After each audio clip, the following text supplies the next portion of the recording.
This is a war.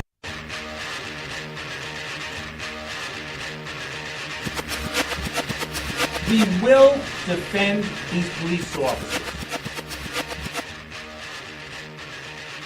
Listen to police officers' commands, listen to what we tell you, and just stop. The nation needs to realize that when we tell you to do something, do it. And if you're wrong, you're wrong. If you're right, then the courts will figure it out. We don't get to take the law, we enforce it. But at the end of the day, each and every member should go home safe. Sometimes the use of force is necessary. You need to comply with the police officer, the way the system was meant to be. Comply with the orders of police officers. Resisting arrest is a real and dangerous crime.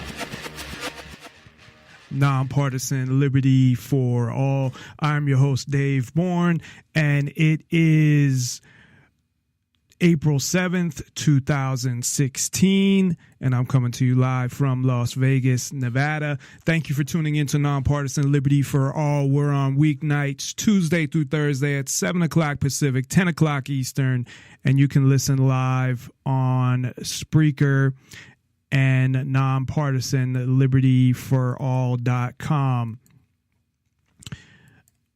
You can also listen to the I'm trying to make a call at the same time.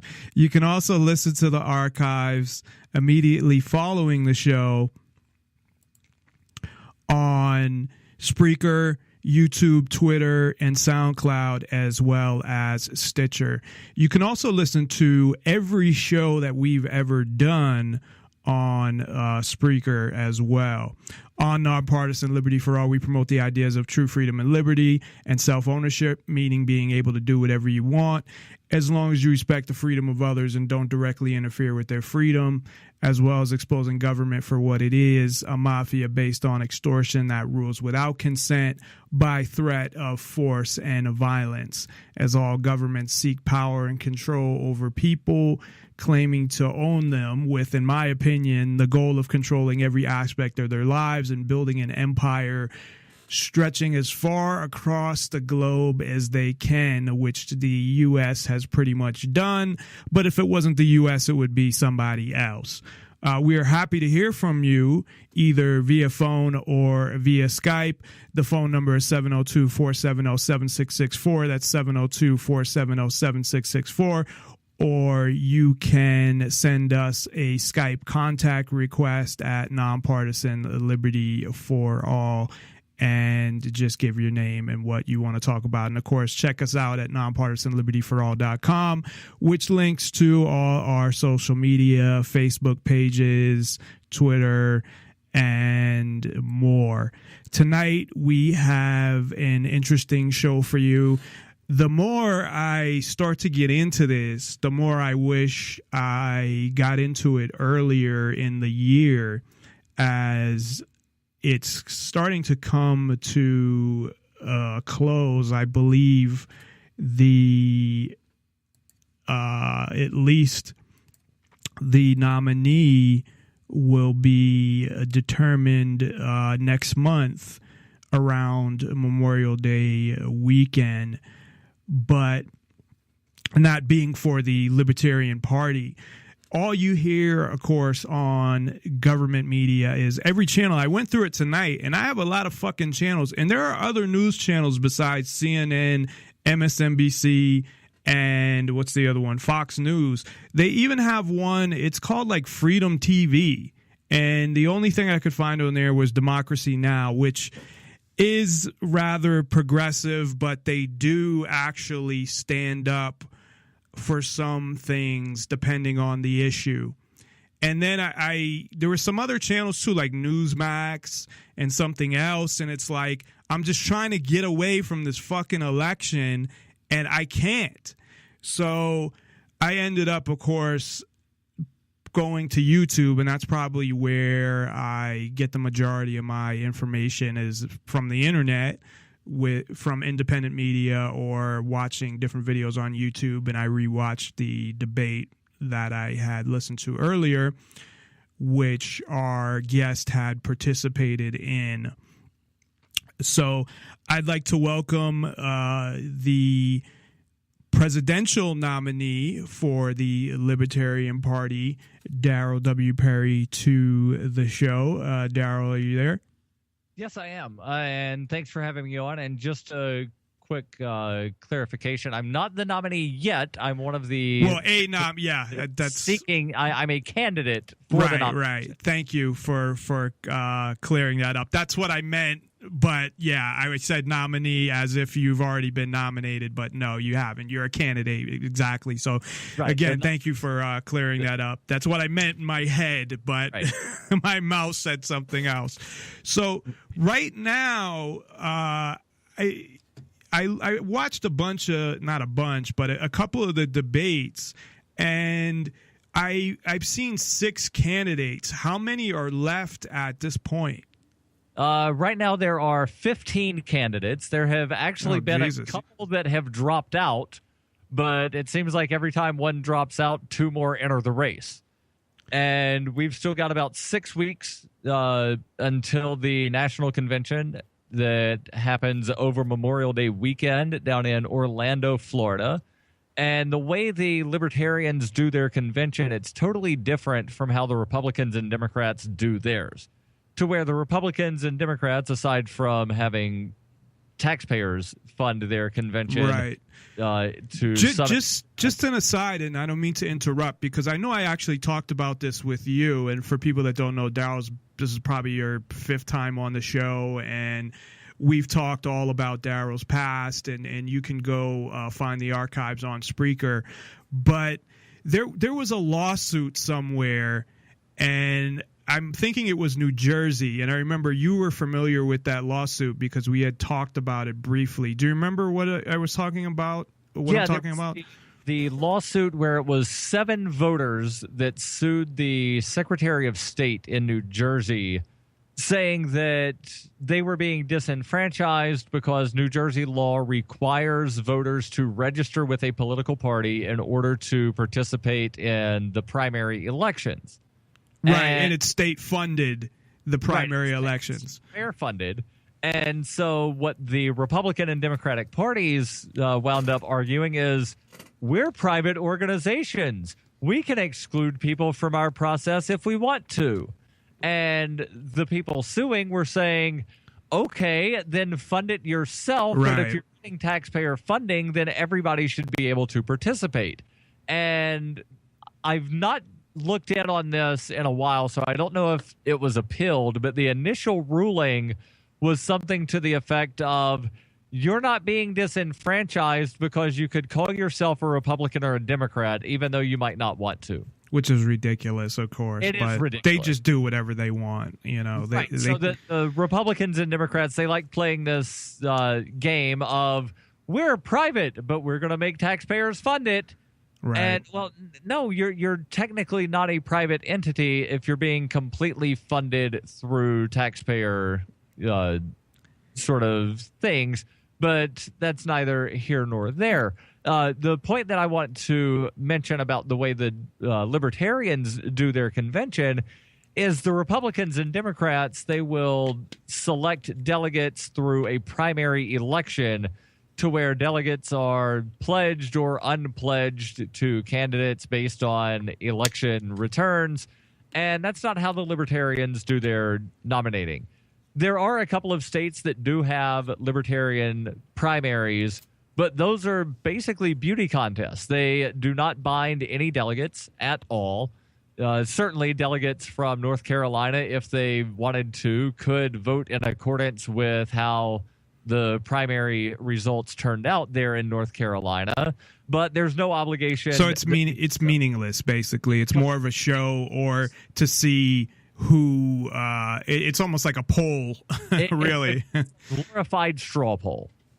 And there have been at several of the state conventions, there have been straw polls that have taken place, and I've finished in the top half of most of those. Several of them I finished in the top 4, if not the top 3. Well, I saw and I'll play this clip because I found as many short clips as I could, so we can, when we take a break, I can play some clips. But Shire Dude did a very short clip where I can't remember offhand where he got it from, but when I play the clip, he'll say. But it was one of the debates, and it had you as the winner as far as whoever voted on that specific debate. I think who the winner was.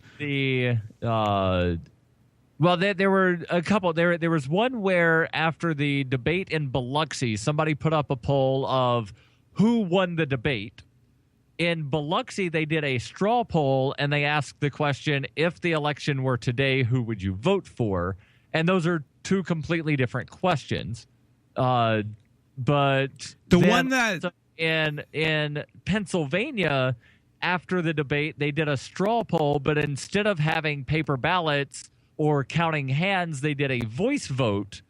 And I've heard people say that I won the voice vote in Pennsylvania. I've heard other people say that it was incredibly close. They thought Gary Johnson had won. So I'm going to say that, I at least tied for a victory in the Pennsylvania straw poll. In the one that he had, and he could have misinterpreted it, but again, I'll play it. It said he said specifically the debate, and it did have it like it had numbers like you were 223. Okay, and then right below it was I'm sorry. That's the poll after Biloxi where they asked who won the debate. Right. And right below you was Gary Johnson, I think, at 222. So he was right behind you, but still, you came up ahead of him. Biloxi, at that convention, the Alabama-Mississippi Libertarian parties had a joint convention. They did a straw poll at that debate, and they asked the question of, if the nomination were today, which one of these candidates would you vote for? And those are two very distinct questions, because one question is who performed best in the debate, and the other is who would you vote for the nomination. Right. Which might not be the same. You might just be the same person. And right. I actually had numerous people say that they thought that I've won most of the debates that I've attended, even though they are still probably going to wind up voting for someone else for the nomination. Hopefully not, but that could be the case. I know that the other candidates that I have seen up to this point have all been either, to me, conservatives, straight up conservatives, or what I would call establishment libertarians, if there's such a thing. And I don't know if you could necessarily call any of the other candidates that are seeking the nomination to be establishment libertarians. So, like, what would you? Well, first, let me, since I interrupted, let me let you finish on how they actually elect the. Because you're kind of still in the process of that when I had brought that up. So sorry about that.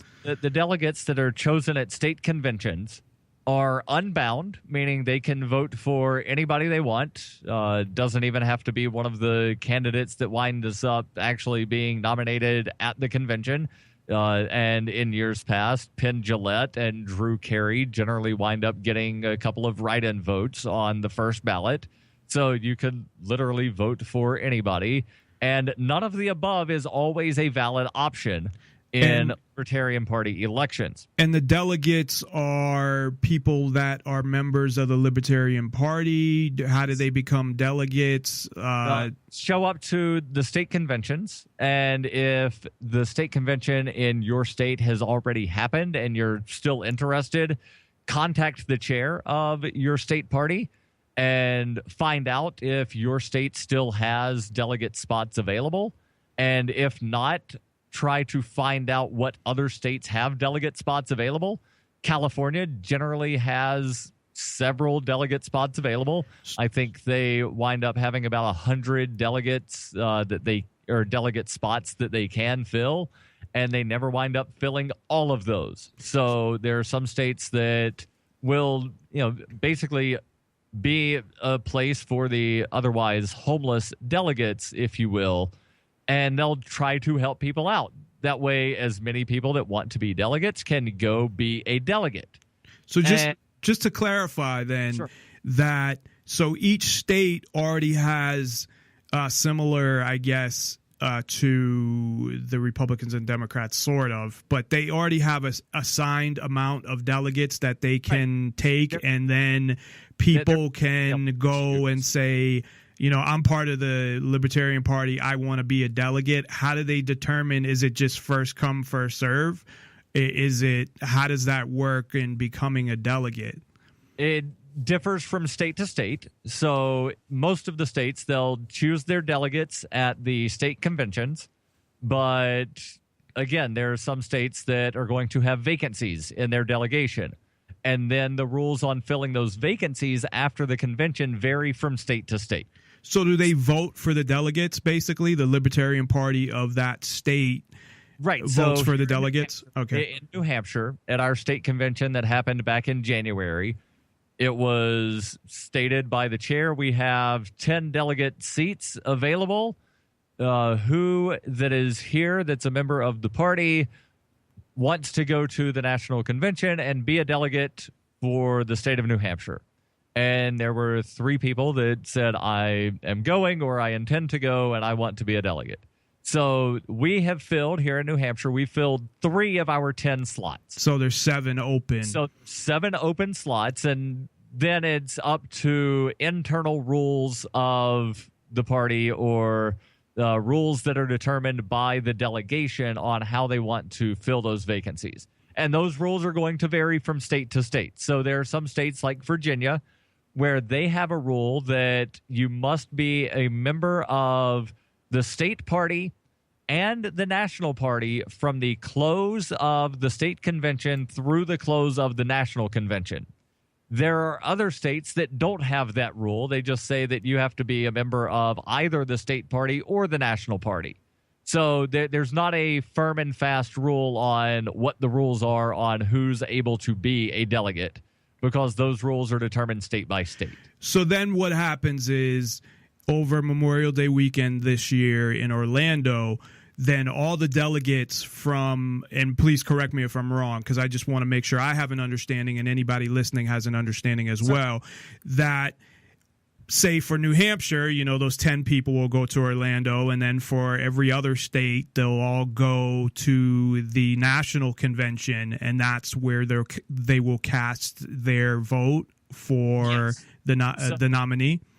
Right. So there's, like 3-step process that happens. So there's nomination tokens, and then there's another token that I think is a debate token. So you need 30 nomination tokens in order to have your name placed into nomination officially. And then everybody that gets that number of tokens is able to either themselves make a speech, or they can have other people make speeches on their behalves. But there's 16 minutes per candidate for the presidential nomination of nominating speeches. So it's a narrowing down kind of process?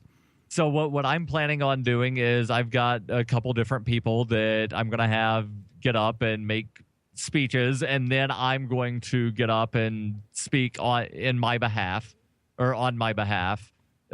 a couple of minutes at the close of my nomination. And then, like the other candidates, I'm not sure how they're going to wind up filling their 16 minutes, but basically it's 16 minutes of make your case to the delegates. Right. So is that before, just so I understand, is that before any nomination at all? Sorry to cut you off there. Right. So that happens on the Saturday of the convention. So that's before anybody has cast any of the tokens yet, or it's after they've narrowed it down?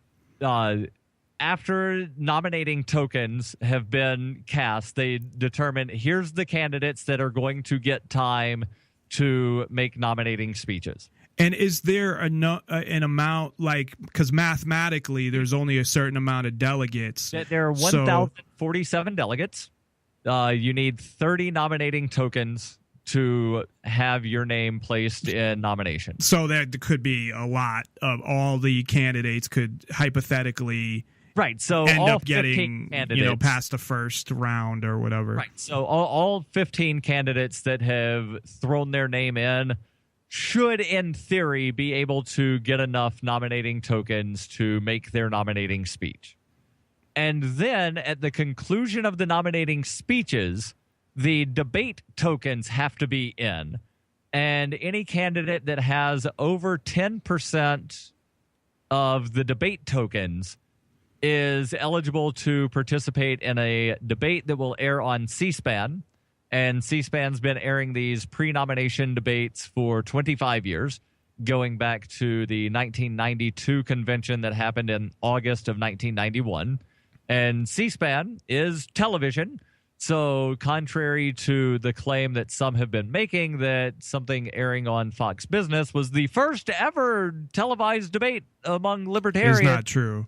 It's not true unless you just, decide that C-SPAN does not exist or somehow is not television. And it's national because everybody who has cable has C-SPAN. Has C-SPAN.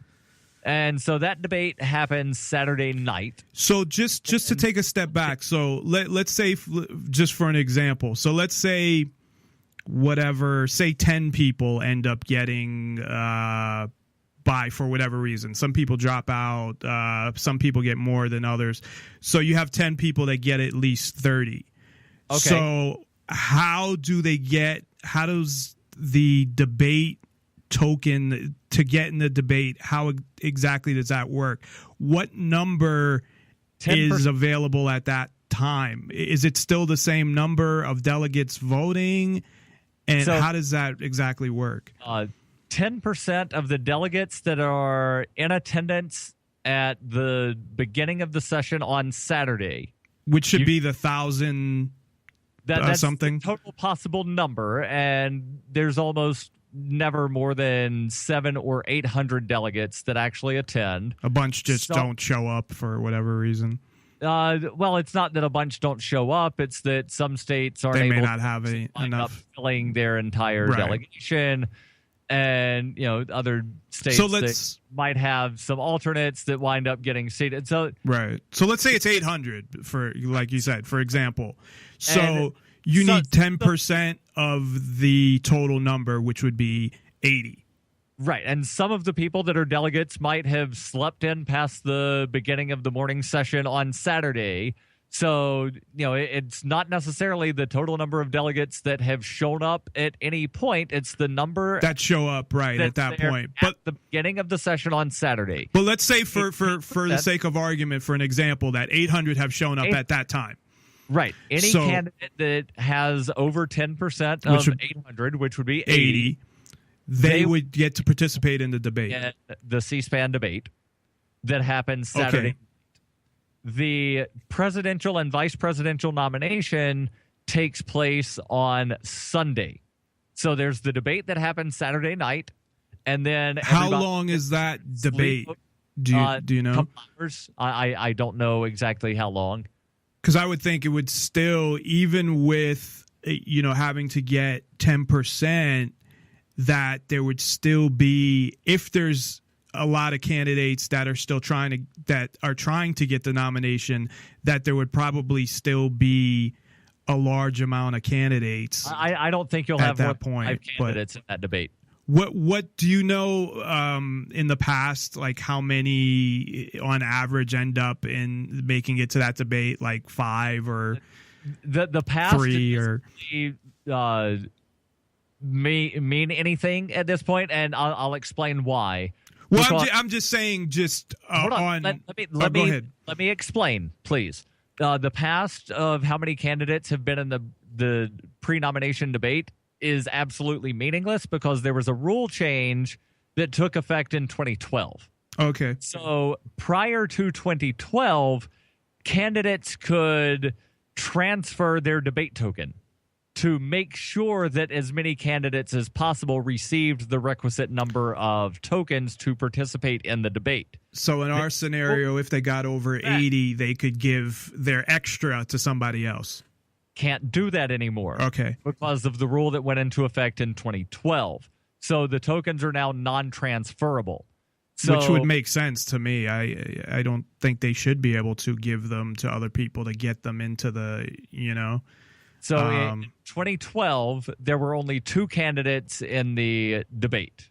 Oh, okay. So it does really narrow it down then. But there were also only 2 candidates that were considered to be the front runners, and now I would say there are probably 4 or 5 that are considered to be that top tier. So that's why I say the past is really meaningless. Right, I understand. Because there's a rule that has only been in effect for 1 cycle, and it was a completely different set of circumstances than what we have now. Okay, so that debate goes on, and then you were getting into what happens on that Sunday. So let's say, for the sake of argument, say 4 people get in there and debate. Right. So then what happens on that Sunday? So on Sunday, everybody whose name was placed into nomination on Saturday, regardless whether they participated in the debate or not, those names are considered official names for the first round of balloting for the presidential nomination. And none of the above is also a valid option for all rounds of voting. If no one receives a majority of the ballots, then the lowest vote getter is dropped, and any other candidate receiving less than 5% of the vote is removed. So let's just say, for sake of argument here, the lowest vote getter gets 6%. Well, they would be the only name dropped because they were the lowest vote getter. But if the lowest vote getter received 2 votes, and there were 3 candidates that received 4% of the vote, 3 would get dropped. Everybody below 5% gets dropped. And then that continues using those same rules of dropping the lowest vote getter and anybody under 5%. That continues until someone receives a majority of ballots cast. And then, obviously, that would be the nominee at that point. That would be the presidential nominee. And then, after the presidential nomination occurs, then vice presidential candidates are placed into nomination, and then the delegates select the vice presidential nominee. And that's something that's totally different, again, from what the Republicans and Democrats do, to where the 2 major parties, the presidential nominee says, this is the vice presidential nominee. Right. And everybody says, yay. With the Libertarians, everybody could say, I don't think so. We want this other person. So can somebody that is running for president end up with a vice presidential nomination, or do you have to specifically say, I'm running for vice president, as opposed to... There are some people that will say they're running for vice president, and there have been in the past people that lost the presidential nomination that then sought the vice presidential nomination and received it. So it's one of those things to where basically anything could happen. Right. So what do you think of the whole process? Because it does seem rather cumbersome and complicated, and a lot of things going on there. I don't know what the best way to determine a candidate is. I mean, even with the Republicans and the Democrats, it's all fucked up. So I don't know what the best way to choose a presidential nominee is, but I definitely know what's not the best way, and the way the Republicans and Democrats do it is definitely not the best. No. But what do you think of the way the Libertarian Party does it? What are your thoughts on that? I honestly think that the process could be improved a little bit, so that there could be approval voting instead of just the plurality of vote for one. So if you had approval voting, you could write down, here's all of the candidates for which I approve, and then all of those votes get jumbled together, and if somebody winds up getting a majority, okay, they're the nominee. If nobody gets a majority, okay, then you do the runoff round.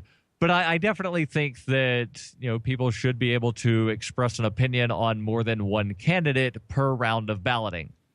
Because there could be somebody that I would approve of, but I would not necessarily vote for because I approve of someone else stronger, if that makes sense. Yeah. No, I understand what you're saying. So as far as being able to run, do you have to go through a registration process? And you were saying that people are being added. Is there a cutoff there at some point where you can no longer? Cutoff would be the Saturday of the convention. Ooh, see, that seems So kind of. in theory, somebody could walk into the convention on the Saturday of the convention and say, I'm so-and-so, and I want to be your president.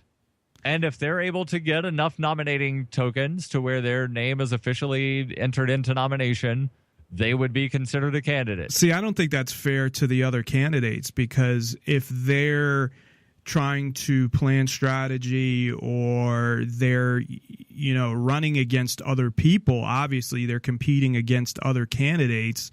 They could have somebody come in last minute and they have to, I guess you get to speak like you were saying, but no sense to come in last minute and expect people to just hand you the nomination. Right. But if you're some big name or something, but right, and even when the Libertarian Party has nominated one of those big names in the past, the person has jumped into the race a couple of months before the nomination convention. So it's never been an absolute last-minute sort of thing. I'm just saying, in theory, that they can do that. So Saturday of the nomination. So there's really no registration process or anything like that, or how do you declare your?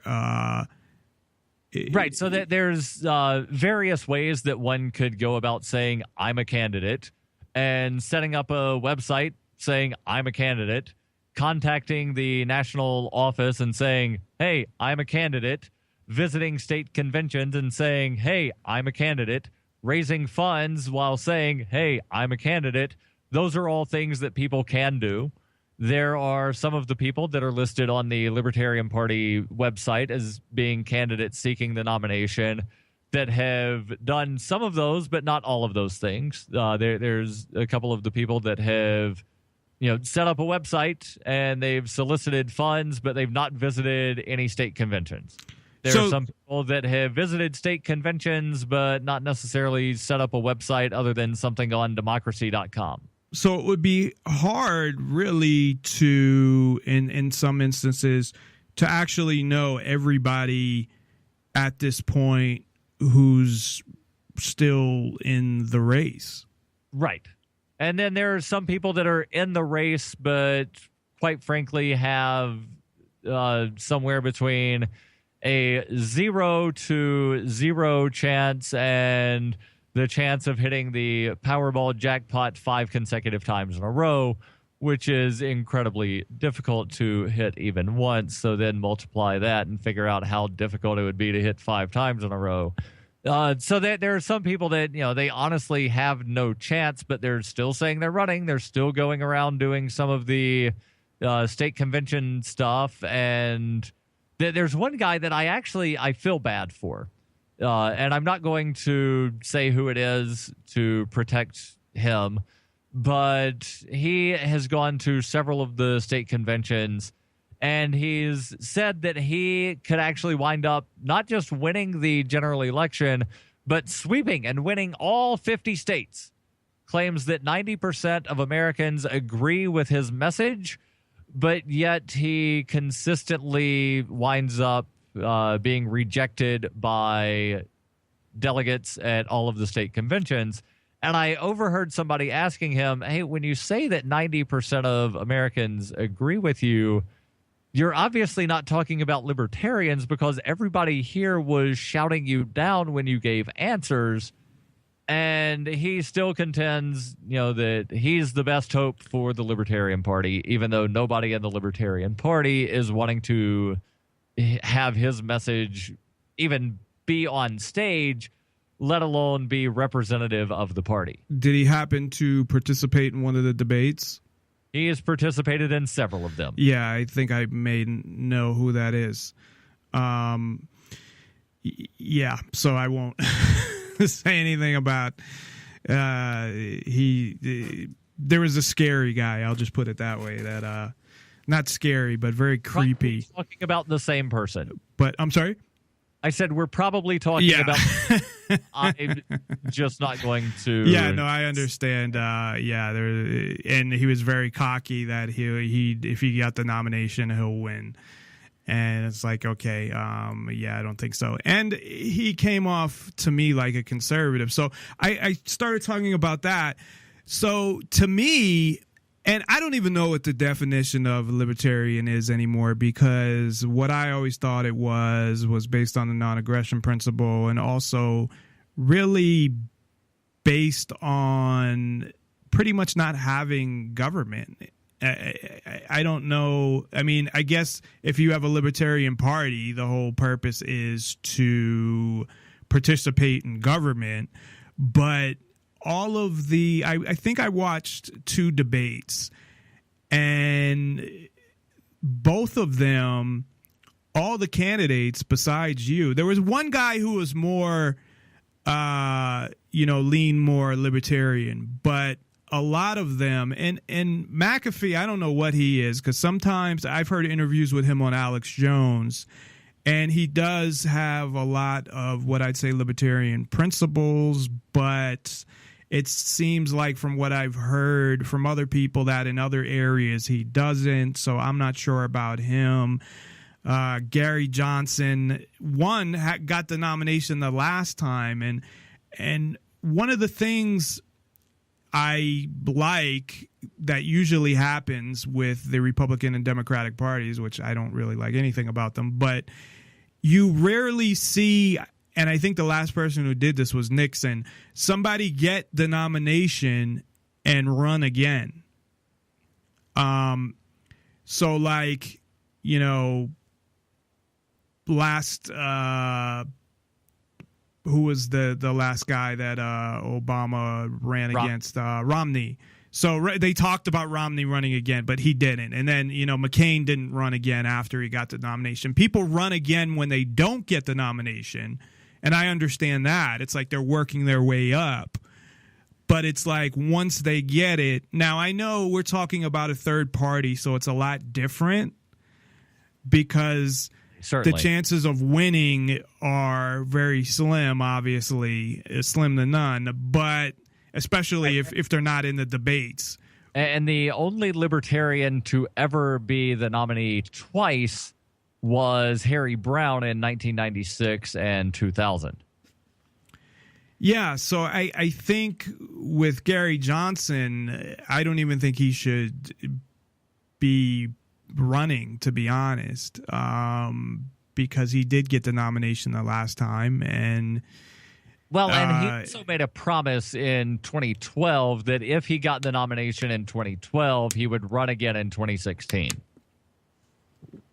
Well, I guess he's meeting his promise, and it looks like, it's almost, to me, it seems, and obviously you know all about this, but I'm just basing it off of what I've seen to this point. But like they had the Stossel debate, and they only took the 3 people, and I know they're having another one. So one, are they still taking the 3 people in the second debate? It's not a second debate. It's just a second part 2, or they filmed a debate on March 29th, and then they edited that into 2 parts. So how did they determine? Because it seems more like a popularity contest with that. There's the claim that was made publicly of we took the top 3 people according to a poll. Which poll was that? They didn't say what poll. Right. So and that announcement came out right after the debate in Biloxi, where I finished 4th in the straw poll that was taken in Biloxi. I was 3 votes behind the 3rd place finisher. So it would be completely arbitrary and would make no sense to say we're taking the top 3 and number 4 you finished 3 votes too far behind. out of 117 votes cast. Sorry. So that seems completely arbitrary if that's the poll they were going on. If they were going on some online poll, I don't trust the results of those because every online poll I've seen has been incredibly easy to vote multiple times in. And I know that certain candidates have had people stuffing the polls on online polls. What I honestly think happened, and this is just pure speculation, but what I honestly think happened is that two of the candidates that had, one of them has connections to Fox Business, but I think two of the candidates got together with John Stossel and said, hey, John, we want to do a debate if we can rope this third guy in. What do you think? And Stossel said, sounds good to me. Let's make it happen.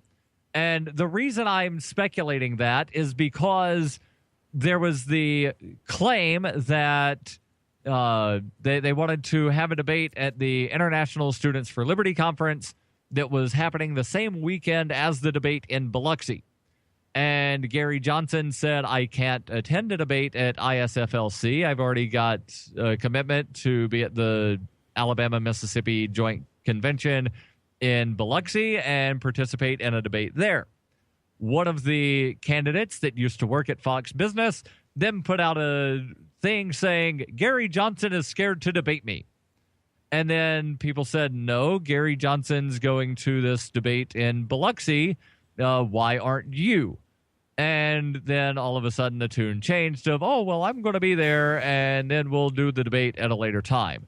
So the entire thing to me sounds like it was something that was just made up of these three candidates will be in a debate, and we'll come up with the justification for why it's those three candidates at a later point.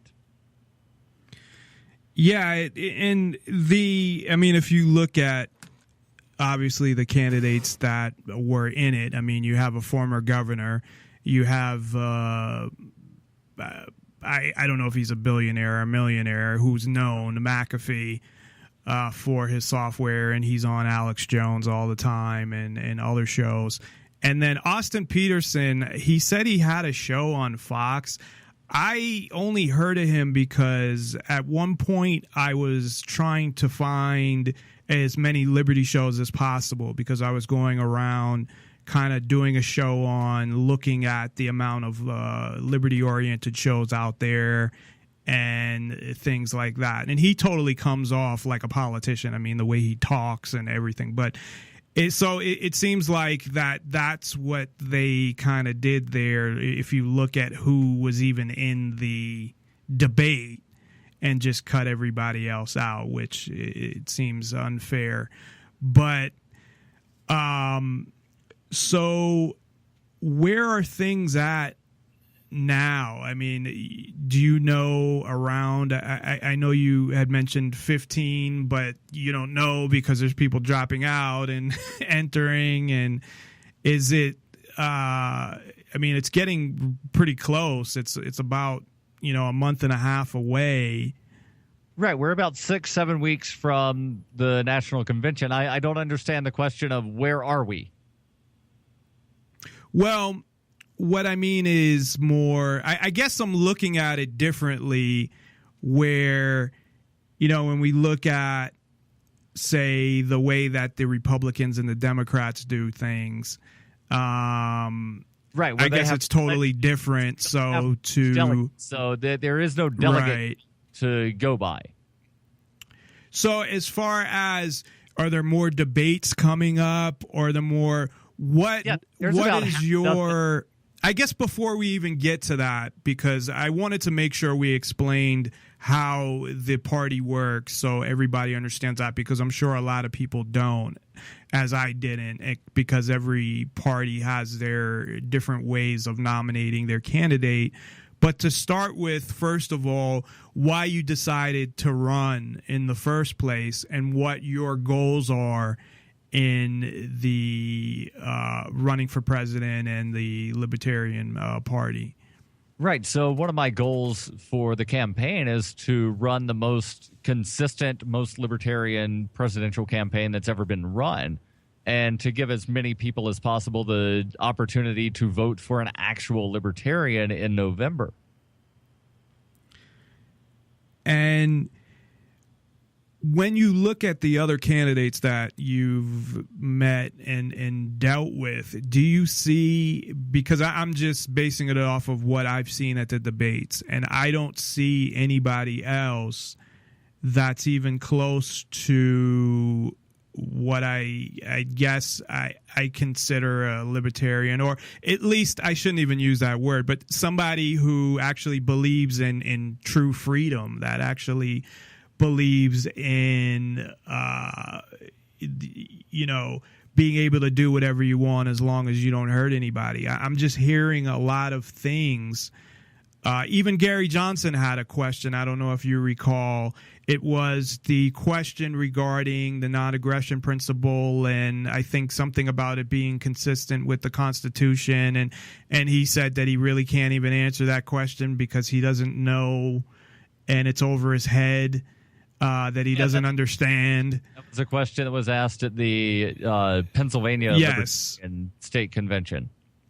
So when I'm looking at these other candidates, and he's the former governor of New Mexico, and I really don't see anybody else who's really coming out and expressing all of those principles. I mean, there was one guy who had some stuff, but it's more, some of them lean more conservative, or they're more constitutionalist, or are there any other candidates that are out there that you're aware of? That none that I'm aware of. So really, if and I don't know how far people of the Libertarian Party go, and what I'm sure everybody's different, and different people say are minarchists or want a certain amount of government or whatnot. But what type of feeling do you get from the delegates that you may have dealt with, or party members, or as far as what they're looking for? Because it doesn't seem like there's been a real libertarian, or somebody who really believes in freedom and non-aggression from the government and all of these types of things that are, to me, libertarian principles, even though it's gets distorted all the time what the definition of a libertarian is. But what feeling do you get as far as what the party wants in a candidate? So there are some people within the party that they definitely do want that radical, consistent libertarian message. There are others that they want a watered-down version of liberty because they think that, well, that'll be kinder and softer and gentler, and we might be able to get into the debates if we have somebody that has some name recognition, or this or that, or here's all the reasons that we should not be promoting actual libertarianism. And there have actually been some people say that not only should I not be the presidential nominee, but I should not even be allowed to be a member of the Libertarian Party, because I take libertarianism to its logical conclusion that we cannot have a free society as long as there is a coercive government.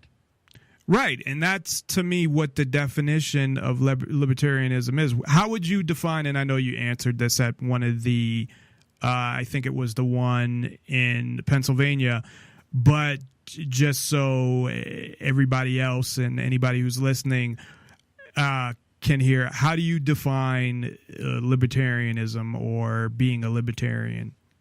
Yeah, so libertarianism is the belief that, or rather it should be the belief that everyone has the same rights as everybody else, meaning that no one has the right to initiate force against another person. No one has the right to cause another person unjust harm. You certainly have the right to defend yourself. So, if somebody breaks into your house, you can use force to prevent them from harming you, taking your stuff, or killing you. But any harm that you cause them would definitely be justified because you're defending self and property. So that's where, that's why I use the term unjust harm. No one has a right to legitimately take another person's property. No one has a legitimate right to delegate a right that they don't have, meaning that I can't come to your house and take your stuff. I can't come to your house and say, Dave, you have to give me 25% of the fruits of your labor or else. That, if I tried it, would be either theft or extortion, depending on what jurisdiction you're in. Well, you get shot before that would happen, so it would be that, but yes. There's a lot of people that might not shoot me. They would get scared and possibly hand over money. But I can't legitimately do that. Well, I'm saying in my case, somebody else. And that means that I cannot delegate to any group calling themselves government the right to take things on my behalf. And you cannot claim to support libertarianism, believe that that's what libertarianism is, and simultaneously say we need a government to steal from people to operate things. Right, and that's what they're saying. To be a libertarian and believe in a state. So that's kind of why, for me, I don't go by any definition for a couple reasons. I mean, one, I don't want people to look at me like I'm speaking for other people or I'm speaking for a party or anything like that, because I'm not. I'm speaking for myself. And then the other thing is, of course, just like anarchism, the definitions that you get are all over the fucking place. And these are people that are calling themselves libertarians that are part of a libertarian party, which in a way is almost an oxymoron in a sense, because how can you, I guess you can have a party, but if you're running for government, unless you're just trying to get rid of it. And I understand your main goal here, as you said, is kind of like what Ron Paul did, is he didn't think he was going to win, but he got all these people. Spread a message. I'm sorry? You use the run as a platform to spread a message. Right. So you're trying to do that same thing. That's why I think it's important, and maybe they didn't want to have you in the debate based on this, that to get on something like Stossel and to be able to express those ideas is very important. And well, I think I will say this, Dave. There was one of the three candidates that was in the Stossel debate that said that he thought that I should have been in the debate as well. So they in this case, I believe, is the two people that coordinated the entire thing with Stossel that did not want me in the debate.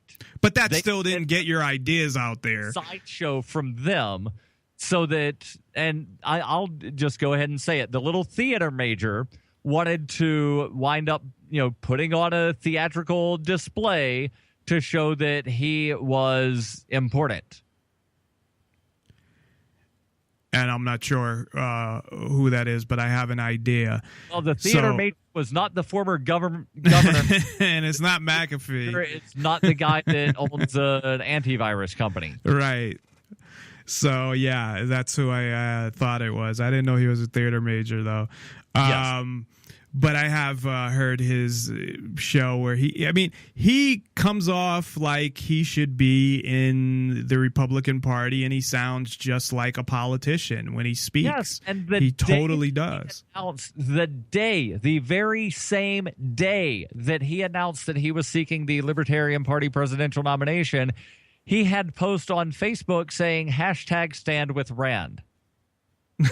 So that should tell you something about what he actually believes and supports. Right. But I don't want to talk only about these other candidates. Right. I think that people should, watch the debates and, make up their own mind about these other candidates. And that's one thing that really, until this year, had really set the Libertarians apart from the other major parties, is the Libertarian candidates did not talk about the other Libertarian candidates. Yeah, I noticed that in the debates, except for one person made a statement, and that was it. And the creepy guy made a derogatory statement about Gary Johnson. And besides that, no one was talking about each other.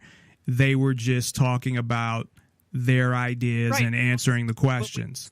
When you start talking about the other candidates, that's when dirty politics and mudslinging happens, and libertarians are supposed to be above that. Right, and they definitely, from what I've seen to this point, practice that. I didn't watch the Stossel debate because you weren't in it, and I was just looking for stuff that you were in since you were coming on, and I probably will at some point. I'll listen to it, but I think it would have been a very positive thing if you were able to participate in that debate and get those ideas out there. So hopefully, at least with the C-SPAN debate, you'll be able to get into that. And there's no reason why you shouldn't. I would think that basically everybody will be able to get into that for the most part. But hopefully you'll get enough time, and there's not too many people at that point that are still running or that are participating in that debate, so you get enough time to get some of those ideas out there on a national, stage. Not that C-SPAN is the most popular station, but there's still going to be a certain amount of people that are going to watch it and are going to see that, and it's going to be out there. Plus, there's still going to be a lot of delegates that are undecided at that point of the convention, and I realize that sounds, absolutely crazy, especially when you consider how the process is in the Republican and Democratic parties, to where, everybody pretty much knows going into the convention who the nominee is going to be. But a lot of times going into the Libertarian Party nomination, people are still undecided going into the actual vote on the day of making the nomination. There are people that are still undecided. Well, I think with you and what you've come out and been consistent and said, this is what I believe, and I'm going to come out and say it. I'm not going to come out and be a politician and try to sugarcoat stuff or say things in a way to get elected. I'm going to come out and tell you what my ideas are, what I believe, how I think things should be. So The people that support that are definitely, there's no other choice. So that can benefit you. Or it could go the other way where people say, well, we want more of an establishment type of person, and they just vote for Gary Johnson again. Right, and I still don't think that you could rightly call him an establishment libertarian, because establishment, to me, implies that somebody that's been around the party for a long time and has sort of established themselves within the party. Gary is relatively new to the Libertarian Party, although he will say that he joined in the 90s and then, ran as a Republican and, just never renewed the membership. But, I think I understand what you're saying, to where there are people that are in the leadership positions that want someone like him to be the face of the party. And I think a lot of those people are what I would put in the ooh, shiny thing caucus, to where they are more interested in winning, whatever that actually means. Yeah. Establishment might not be the right terminology, but the type of person that they're more of a politician is what I'm saying, that they're more, instead of being like authentic and coming out and being a real libertarian, they're not really real libertarians. I don't know that I'm explaining what I mean that well, but I think you know what I'm saying. Right. So if it was somebody in the Republican or Democratic Party, then yes, establishment would make sense, because that person would have been one of those that worked their way up the ranks and they got into this position of authority because of who they knew and how, and not because of what necessarily. So yeah, the term. It's not the right term. To Right, exactly. But yeah, the concept is definitely translated to me anyway. Like I would put Austin Peterson in that same bucket, kind of, even though Gary Johnson is different in that he actually was a governor of a state. But as far as I'm going to act like a politician, I'm going to be fake. I mean, not that they're sitting there saying in their head, I'm going to be fake, but I'm going to cater to people in a certain way. I'm going to act this way so I can get more votes. You know, that type of thing where they're putting it all on, okay, I'm going to act how, or I'm going to present myself this way so I have a chance of getting elected, as opposed to coming out and really standing for whatever you stand for. And with Austin Peterson, I really don't think he's a libertarian anyway, from what I know of him. And it's not a lot, but what I've seen, again, he seems more like a conservative that leans kind of libertarian. Maybe. But, I would rather not discuss. No, I understand.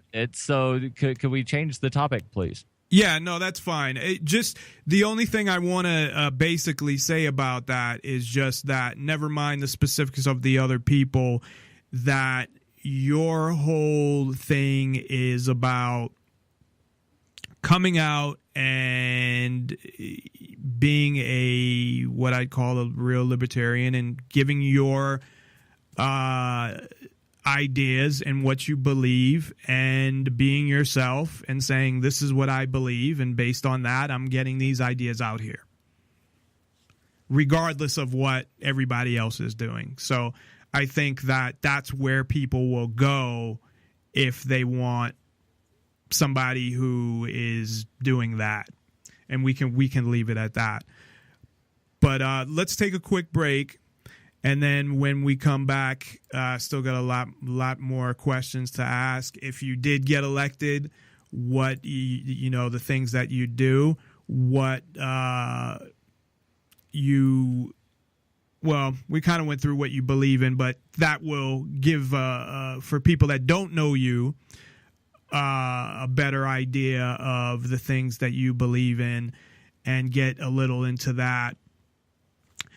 And also later in the show, I kind of want to talk about the current state of the other political parties and how ridiculous that whole thing is, if we have time to get to that. So we're here with Darryl W. Perry.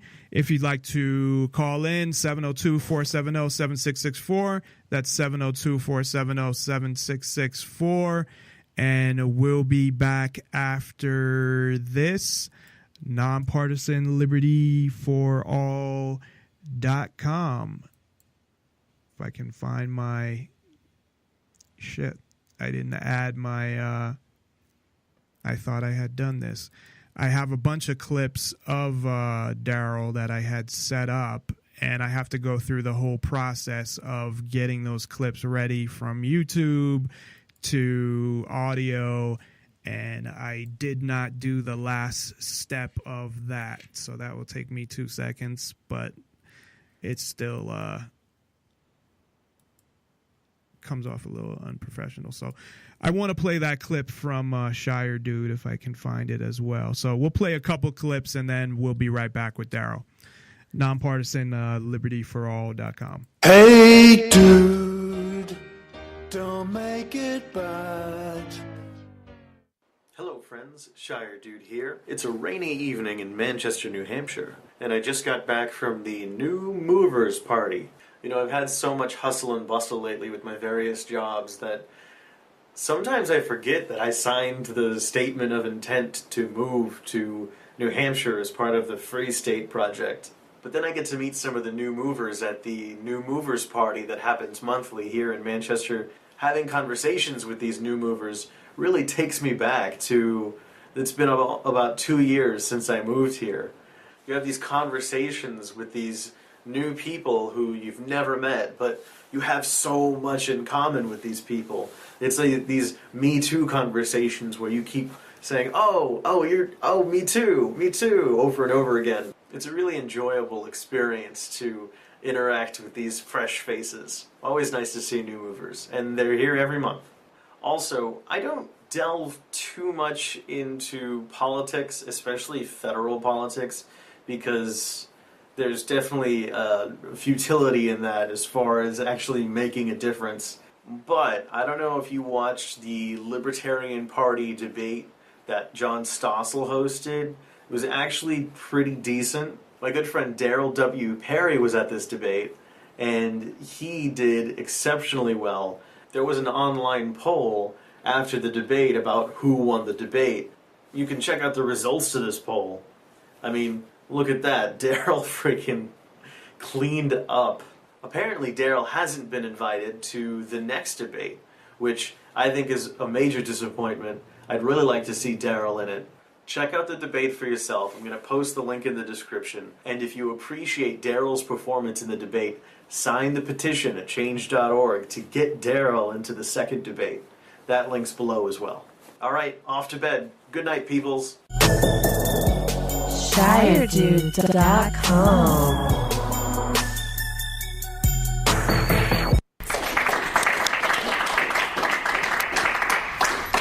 I want to thank Erica for inviting me here and John for giving me a few minutes to speak to you about the Boston Tea Party. There's one thing that sets the Boston Tea Party apart from every other political party. We have a one-sentence platform that can never be changed. Almost every other party, they change the platform every year, every 2 years, every 4. We have a one-sentence platform. I encourage you to grab one of these. It has information about the Tea Party. And let me read the platform real quick. And raise your hand if you agree with this. Support reducing the size, scope, and level of government at all levels on all issues, and oppose increasing the size, scope, and power of the government at any level for any reason. Raise your hand if you agree with that. Congratulations, every single one of you qualify for membership in the Boston Tea Party. When you go home, go to bostontea.us, click to join, create a username, you're a member. And that one-sentence platform can never be changed. Every 2 years at convention, we adopt a 4 or 5 point program, which is similar to other parties' platforms. This last October, we adopted the Campaign for Liberty's 4 points. We are the only political party that has adopted the Campaign for Liberty's 4 points as a program. That's foreign policy, bring troops home. Abolish the Federal Reserve, get rid of the national debt, and lastly, protect your right to privacy. And I also have some of the resolutions that have been passed by the Boston Tea Party. I'm sure everyone remembers the Hempstead 15 at the one Republican convention. There were 15 members of the Iraq Veterans Against the War that were brutally harassed by the police. One member had his head stepped on by a police horse. The Boston Tea Party passed a resolution condemning police brutality. We've got a little bit of media attention from that, not a whole lot though. We also passed a resolution to bring home all troops from the 151 countries around the world where we have troops stationed. We haven't declared war since 1942. That war ended in 1945. Why do we have troops in 151 countries? Is it peacekeeping? Are we fighting terrorists? I recall President Bush landing on an aircraft carrier with a ginormous sign that said mission accomplished. If we accomplished the mission, why are we still there? Bring the troops home. There's not been a formal declaration of war. The Constitution says Congress must declare war. Congress never did that. Let's bring the troops home from everywhere. We also, on the first bailout, which I called a taxpayer screw job, we passed a resolution condemning that. If and when the next bailout passes through the Senate, I guarantee you we will pass another resolution condemning that taxpayer screw job as well. We also passed a resolution for repudiating the national debt, requiring the government to stop putting us in debt and stop deficit spending. We're the only party that has done that. No offense to the Libertarian Party, because I am a lifetime member of the LP, but I'm also a member of the Boston Tea Party. About half of the members of the Boston Tea Party are members of other parties as well. So you don't have to give up your membership in the LP. You don't have to give up your membership in the Republican Party, although we would suggest that you do that. You can still be a member of the Constitution Party, Green Party, Mountain Party, whichever party you want. But as long as you agree to our one sentence platform, you can be a member of the Boston Tea Party. We all have different ways of wanting to downsize the government. But the important thing is that we're trying to downsize the government. I don't know how many people are familiar with the event that took place via mail about a week ago called the February 1st Tea Party, where people were encouraged to mail a tea bag to your congressman, one to each of your senators, and one to 1600 Pennsylvania Avenue.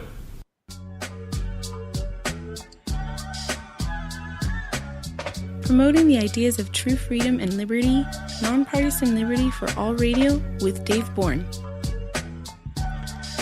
And we are back. We are here with Libertarian Presidential Candidate. Make sure I got that right. Darryl W. Perry. Darryl, there's a video. I want to play it because it's only 31 seconds. It's from 2010 where you said that in 2016 you're going to run for president. So this was the first year that you were eligible, right? Because you're, 37? Testify. It does not say that municipal employees or municipal officials or county officials cannot testify. Oh, shit. And Dave, just so you know, I'm not able to hear any of the audio that you're playing. Yeah, I'm sorry about that. I can turn I didn't turn up the thing for you, but I can do that. But I didn't play it yet. But right, I'm just saying that. Yeah, I know. There's because with I couldn't hear anything, so that way, if you're asking me anything about the audio you're playing, just know that. Yeah, I'm not. Yeah, sorry about that. Basically I have a mix minus set up. I'm sure you know about that, and I need to turn it down when you're on, otherwise you'll hear the echo, and I forgot to turn it up for you, so I apologize on that. But on this I will. Sorry, what I was saying, and I didn't turn you back up neither, so sorry about that. I had to run downstairs for a minute, so I just got back. But I found a clip. And what I was saying, and you probably heard me, but I didn't hear you, but from 2010, where you were saying how you were going to run for president in 2016. So this is not something that you just came up with recently. Right. This is something that I've been planning on and working on for a long time. And so this is the first year, because 2012 you weren't over 35 yet, right? Right. If the swearing in of the president were the same date that it was initially when the country started, which was March 4th, then I would have been eligible to run in 2012. But because that swearing in date got moved to January 20th, I believe that was the 20th Amendment or 22nd Amendment to the U.S. Constitution. Well, one of those two changed the date of the swearing in to January 20th. And because of that change, I wound up having to basically wait another election cycle because my 35th birthday was February 7th of 2013. So, missed it by 18 days.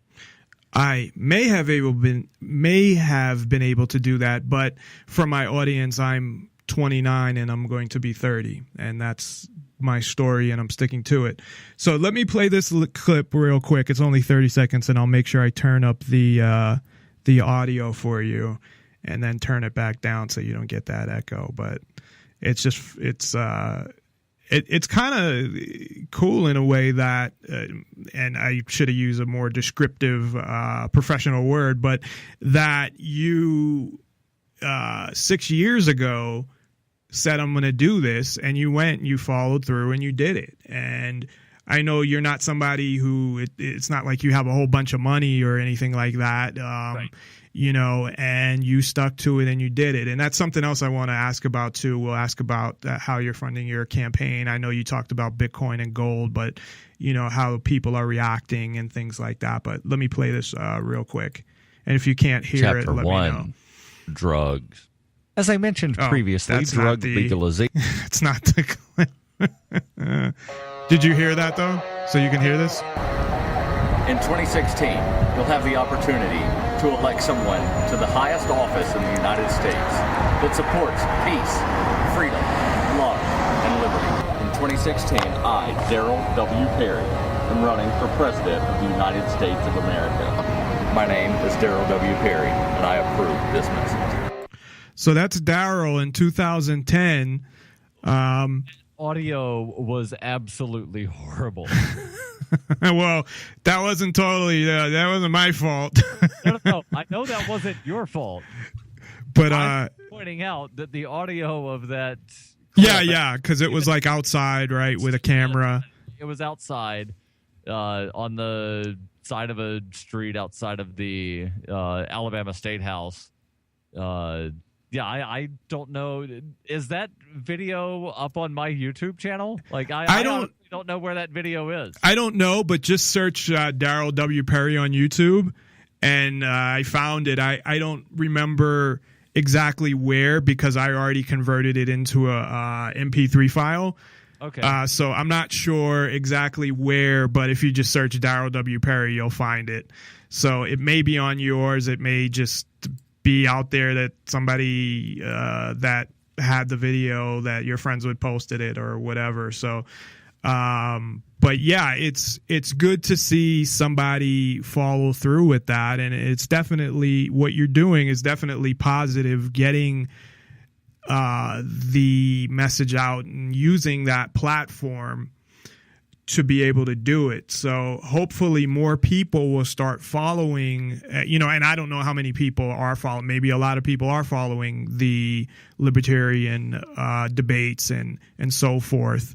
Of course, the government media isn't really covering them, or barely. Stossel did what he did, but all they're talking about is Trump and what's going on with that, and Ted Cruz and all that bullshit. So I was just talking about how you're funding the campaign, and I know you mentioned somewhere that you were basically funding it from donations of Bitcoin and gold. I've not gotten any gold. I have gotten some silver, but yeah, it's gold's kind of if you got an ounce, it's like $1,200, but you can get, like, I had little tiny, I think it was a gram. You can actually get grams of gold. Yeah. So somebody could always give you a gram. It's like $50. Yeah. Actually, a gram would probably be less more now, or 50. It depends, because they add the premium. It's not exactly what the spot price is. So true. But yeah, so I've not gotten any gold. I have gotten some silver.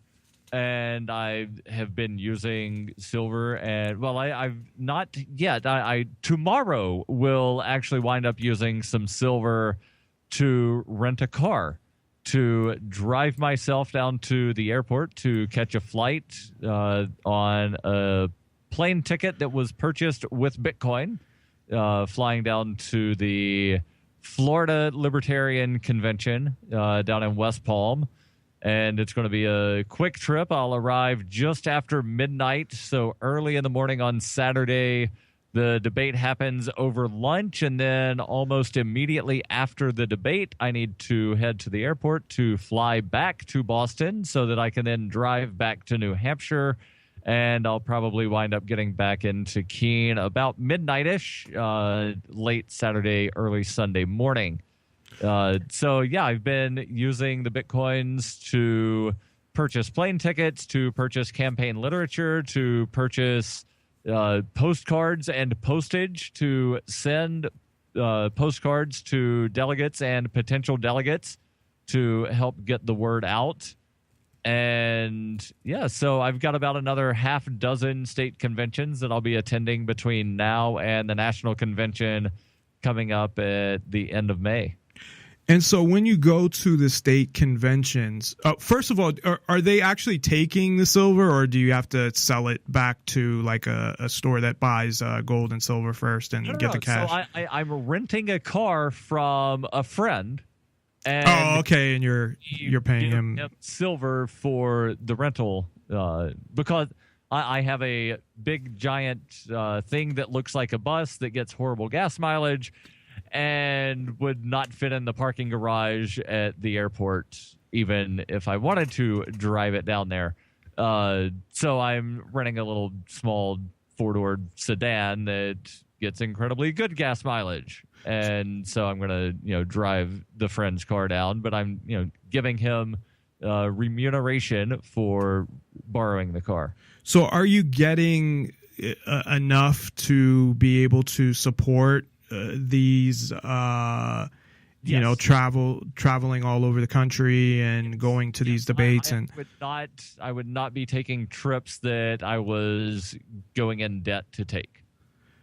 Okay, so that's good. So there are a lot of people that are out there supporting the campaign, and you're getting good feedback or good support there. At least enough support to be able to go to as many state conventions as I have, to go to as many as I will be going to, and to wind up, consistently polling in the top 5, top 7 of candidates at these various straw polls.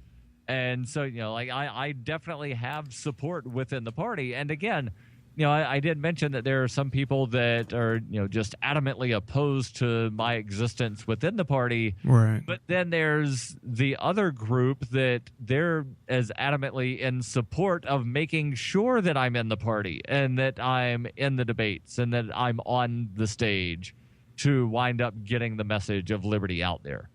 So when you go to the state convention, what takes place? Do you make speeches there? Do you talk with delegates? What kind of goes on at the state conventions? It varies from convention to convention.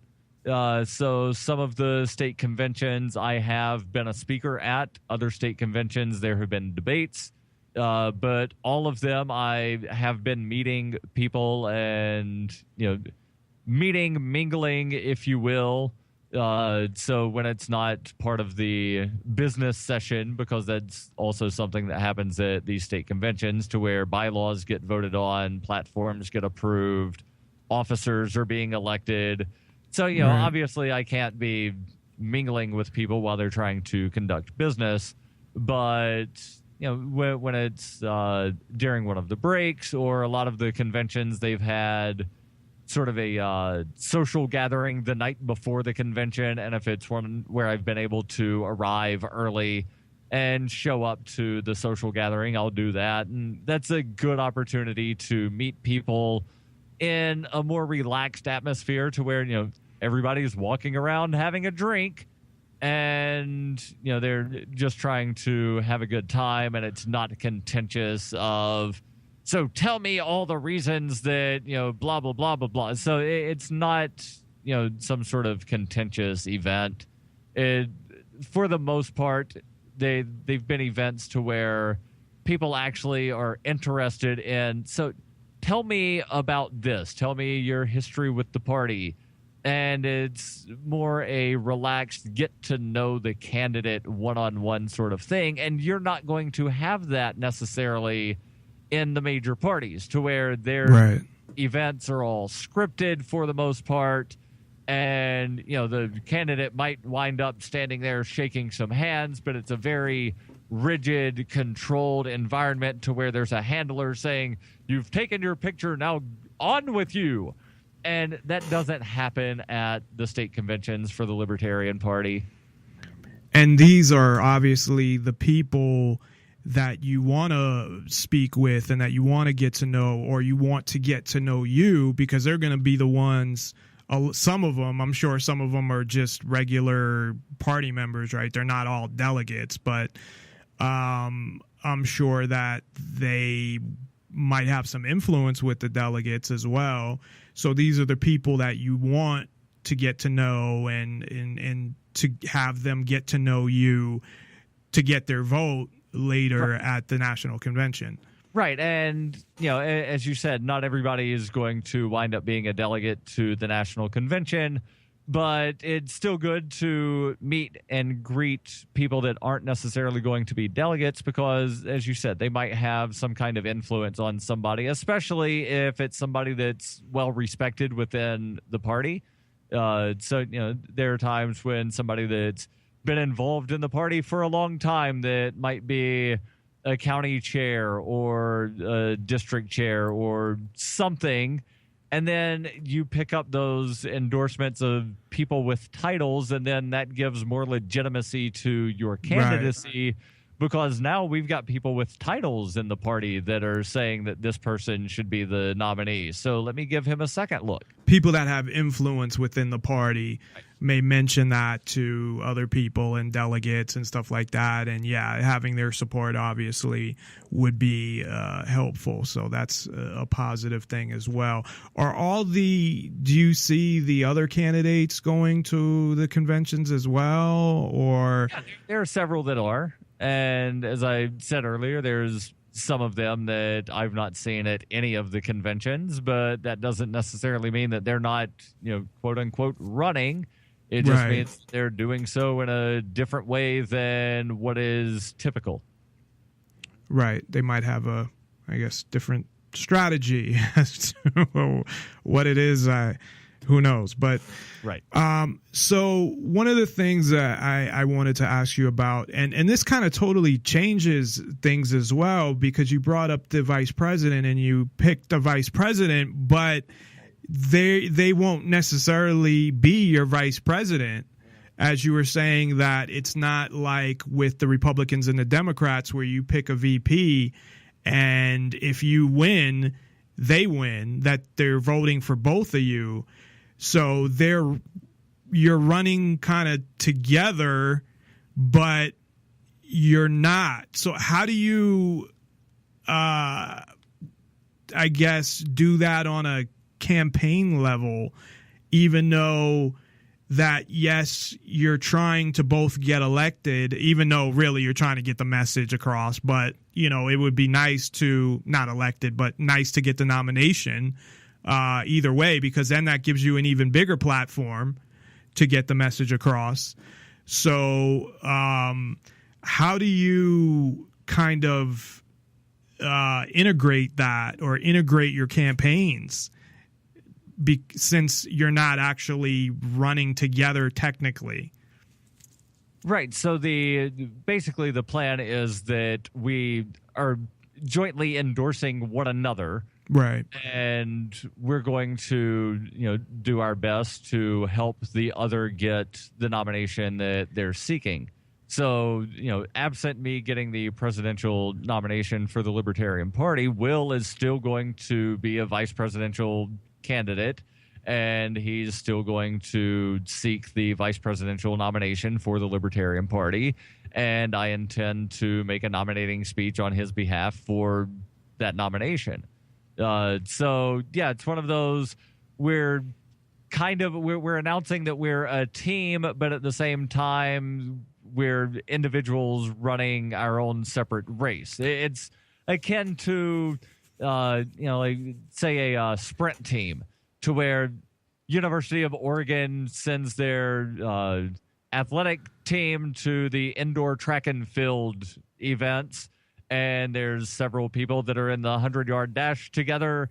They're still on the same team for University of Oregon, but they're competing against one another, although me and Will are not directly competing against one another because we're not seeking the same nomination.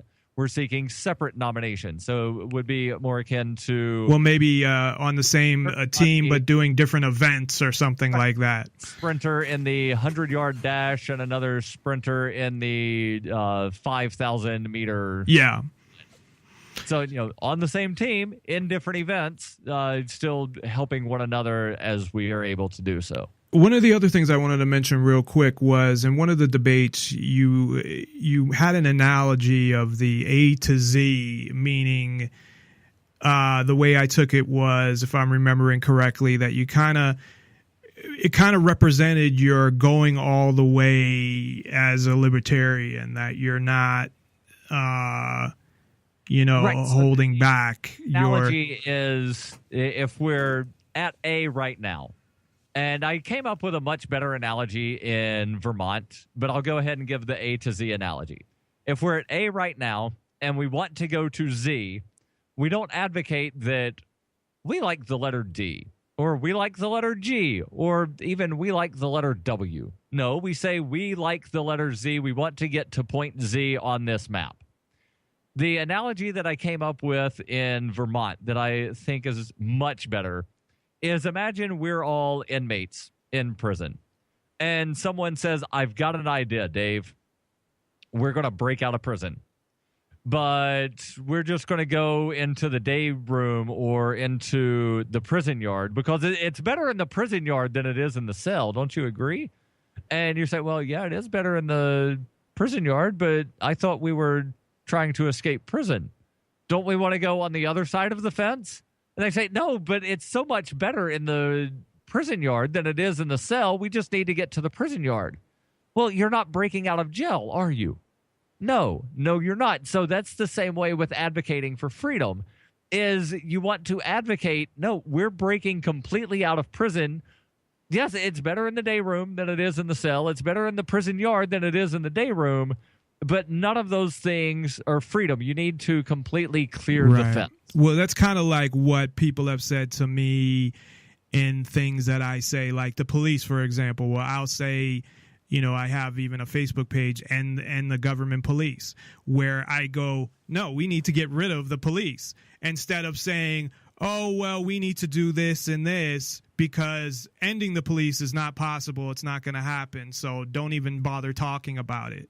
Right. And I'm like, no, this is where we need to be. Now, as you were saying, if there's other things along the way that make things better, okay, that's fine.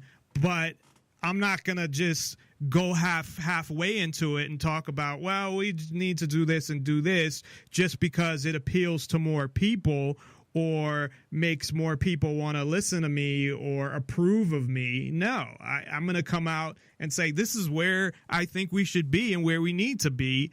And I'm not going to hold back on that. So I thought even with the A to Z, analogy, but the way you came out and basically said that you're going to come out and say what you believe and how things should be.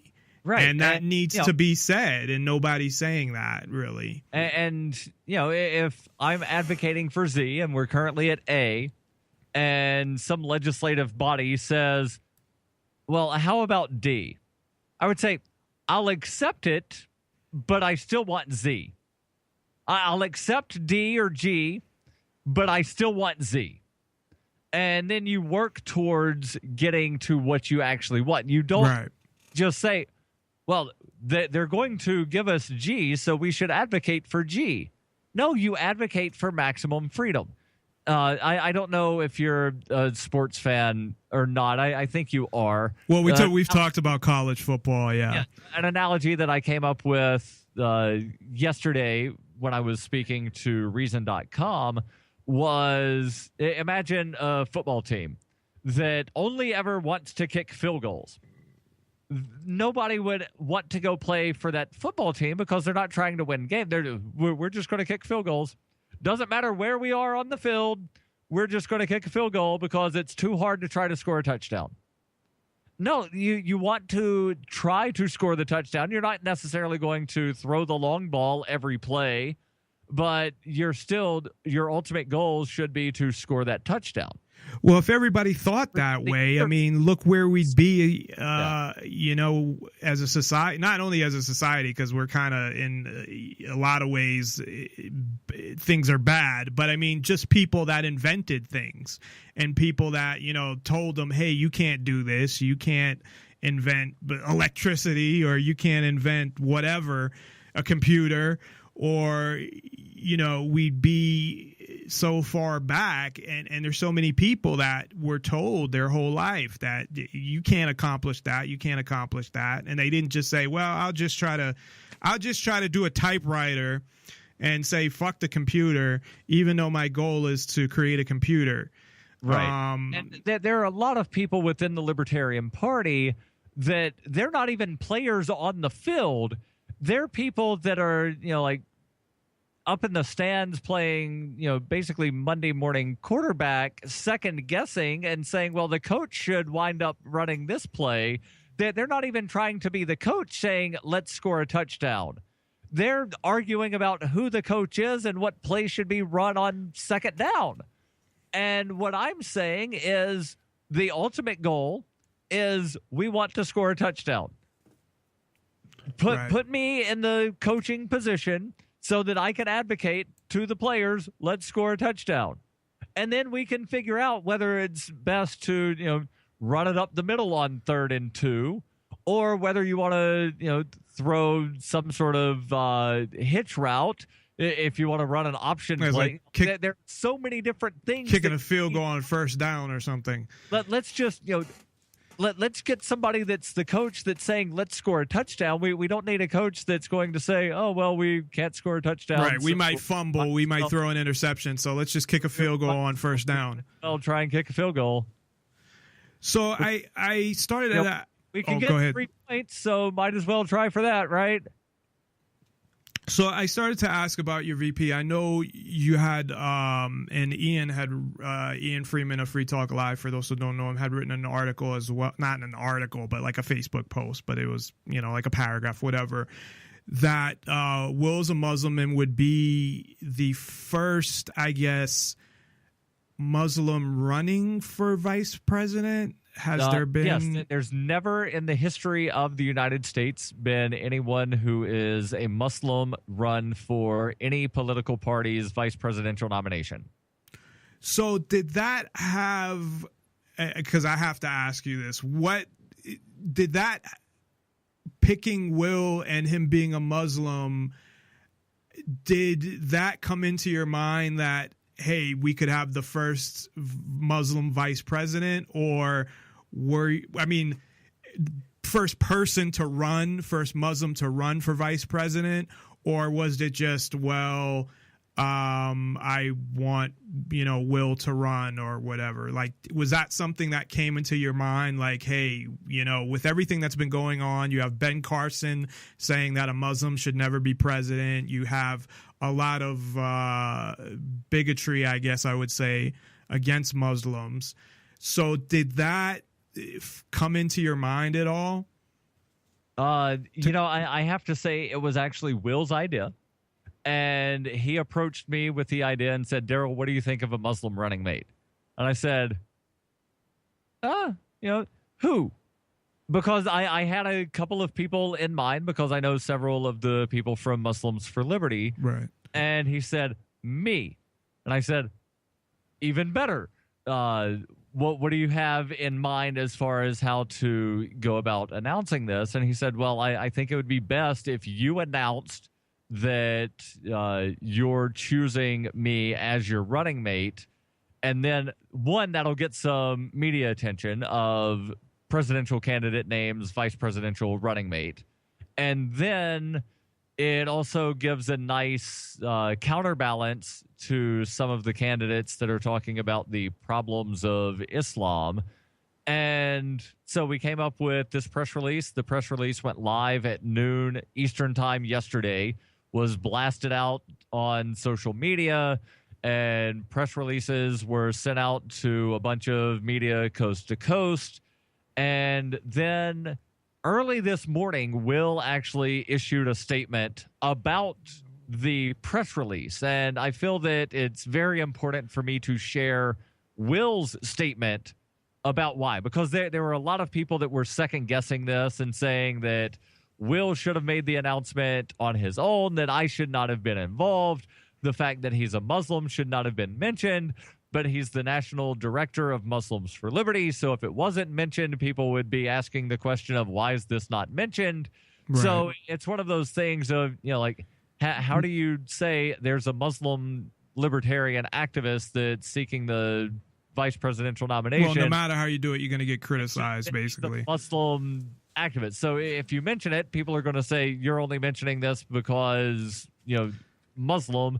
And if you don't mention it, they're going to say, oh, you were trying to hide the fact that he's a Muslim. Right. So Will put out a statement saying, hello, everyone. I'd like to introduce myself and do some explaining for those who seem to misunderstand Darryl or my intentions. And this is specifically listed as a comment on the website Independent Political Report, where a lot of the second guessing had been happening. He says, in standing and saying he chooses me, and again, this is from Will. He says, in standing and saying he, meaning Darryl, chooses me, meaning Will, as his preferred running mate, Darryl kicks open a door that I could have easily reached up and opened myself, but the outside perceptions of those I hope to bring into the party would not be the same. A story about a Muslim seeking the approval of a party does not have the same effect on the portion of the intended reader that I wanted. Any libertarian that knows me knows my stances and my principles. So seeing Darryl say he wanted me was no surprise for them. For the rest of you, it's about the bigger picture, and if you were offended by the way we went about it, I apologize. And I just hit the wrong button here. So give me 1 second to wind up pulling up the rest of that statement. He says, I hope to bring 300,000 to 400,000 voters to the Libertarian Party this year with my inclusion in the ticket, but I know how those voters I am targeting think and what they react to. Now, instead of being presented with a story about a Muslim approaching a party looking for acceptance like they see with the big two, they're presented with the mirror opposite, a libertarian candidate seeking out a Muslim specifically for their relatability to the victims of American foreign policy. The LP and only the LP has approached them for their knowledge on the issues. This is about making a splash up front in a way that catches the attention of 1.3 million prospective voters, according to 2012 numbers.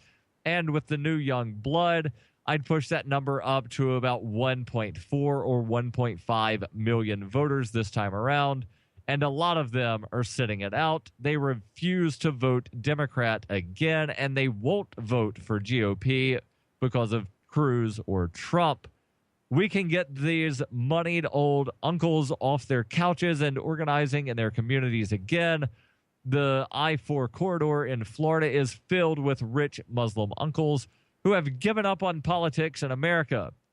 We wanted to grab the old man by the beard and yank him off his couch so that when we approach him about showing up at a convention or meeting, he won't be as likely to resist our efforts. Will then says, I've spent the last 6 years of my life trying to bring Muslims into the liberty community, free market ideas, advocacy of competing courts, private law enforcement, anti-tax. It's a natural fit, and we want to bring them to the polls in November for whomever is the candidate. Darryl and I know very well we have separate campaigns, but this gives his campaign an added press boost he needed, and me a big splash to get the attention of those I'm trying to get it from that I need. Do we want the more than 1.2 million votes Gary got in 2012? Do you want a person who is a known principled libertarian to make a serious attempt to turn 1.2 into 1.8, or God willing, 2.4? Then sometimes we have to make a few waves. Yeah, and I don't. Either way, how you announced it, I don't think there's anything wrong with using it to. And I'm not saying you are, but I mean, in a political campaign, you use whatever you can to your advantage. It doesn't mean that you're violating, as long as you're not violating your principles. But if something will help to bring in more voters, bringing something up or not, or how you handle something or whatever, I don't think there's anything wrong with that anyway. I'm not saying that's what happened. I'm just saying in general, however you handle it, going forward, it makes more sense, obviously, to whatever things you can present that are going to help you to get votes, as long as you're staying true to your beliefs and what's true in general, then there's nothing wrong with that anyway. So the only, I guess, other thing is, I know libertarians in general don't, like real libertarians, don't care about stuff like that. Like, I personally, I don't believe in organized religion, but I don't really give a fuck what religion somebody is. It doesn't really matter to me. My only concern is just that people don't bring their religion into the decisions that they're making, as far as, I mean, I know it comes into a point, but it doesn't overtake their decision, and they make like Bush would talk about, well, God told me I need to go to Iraq or whatever, that you don't go to war based on your religion, or you don't, right. And that goes for anybody. It doesn't matter what religion you are. And I know that, from what I understand, I mean, you're religious. I don't know how religious you are. I just know you've mentioned before that you're Christian, correct? Or one of the denominations of... I don't use the term Christian to describe my faith, but I definitely have some spiritual leanings that most people would describe as Christian. But the reason I don't use Christianity to describe my faith is because I feel so many people have bastardized the term. That I don't want to be associated with the horrible "let's go kill Muslims" right. Jesus sort of movement that seems to have infested the churches over the last 15 years. No, I totally understand. And which that happens with, not as bad, but like we talked about, words like libertarian or anarchist or whatever. And that is an actual real thing of, as opposed to just a word getting a definition. I mean, these are people that are Christians that have views like that, as opposed to just, people misinterpreting definitions of words. So, no, I totally understand that. So, yeah, that would be my only concern in general with anybody religious, that they just, in a political position, wouldn't make those big decisions like going to war or something like that, like Bush admittedly did, and base that off of something like religion, because I think that's nuts. But besides, as far as what religion people are, I could give a fuck. I just personally don't believe in it. But whatever makes you happy, I don't give a fuck. As long as you stick to, not directly bothering anybody else and respecting their freedom, like their non-aggression principle, basically, it doesn't really matter. Right. So in the time that we have left, and we only got about 10 minutes, but I want to get your thoughts on the political parties in general. And can we eventually have a third party, although I'd rather just have no government. So, but, it'd be better to, on the way there, kind of like what we were talking about, the goal, just get rid of government, but, maybe on the way there, a third party comes up and helps to accomplish that goal.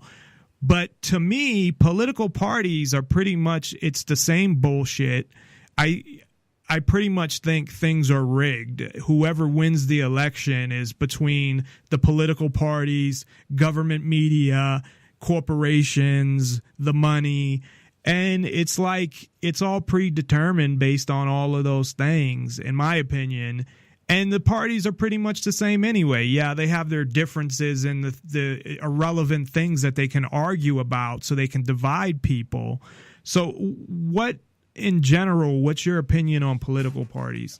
Well, the two political parties and the two-party system, which is basically a monopoly because being that they are almost the same, I mean, it is, I consider it pretty much a monopoly.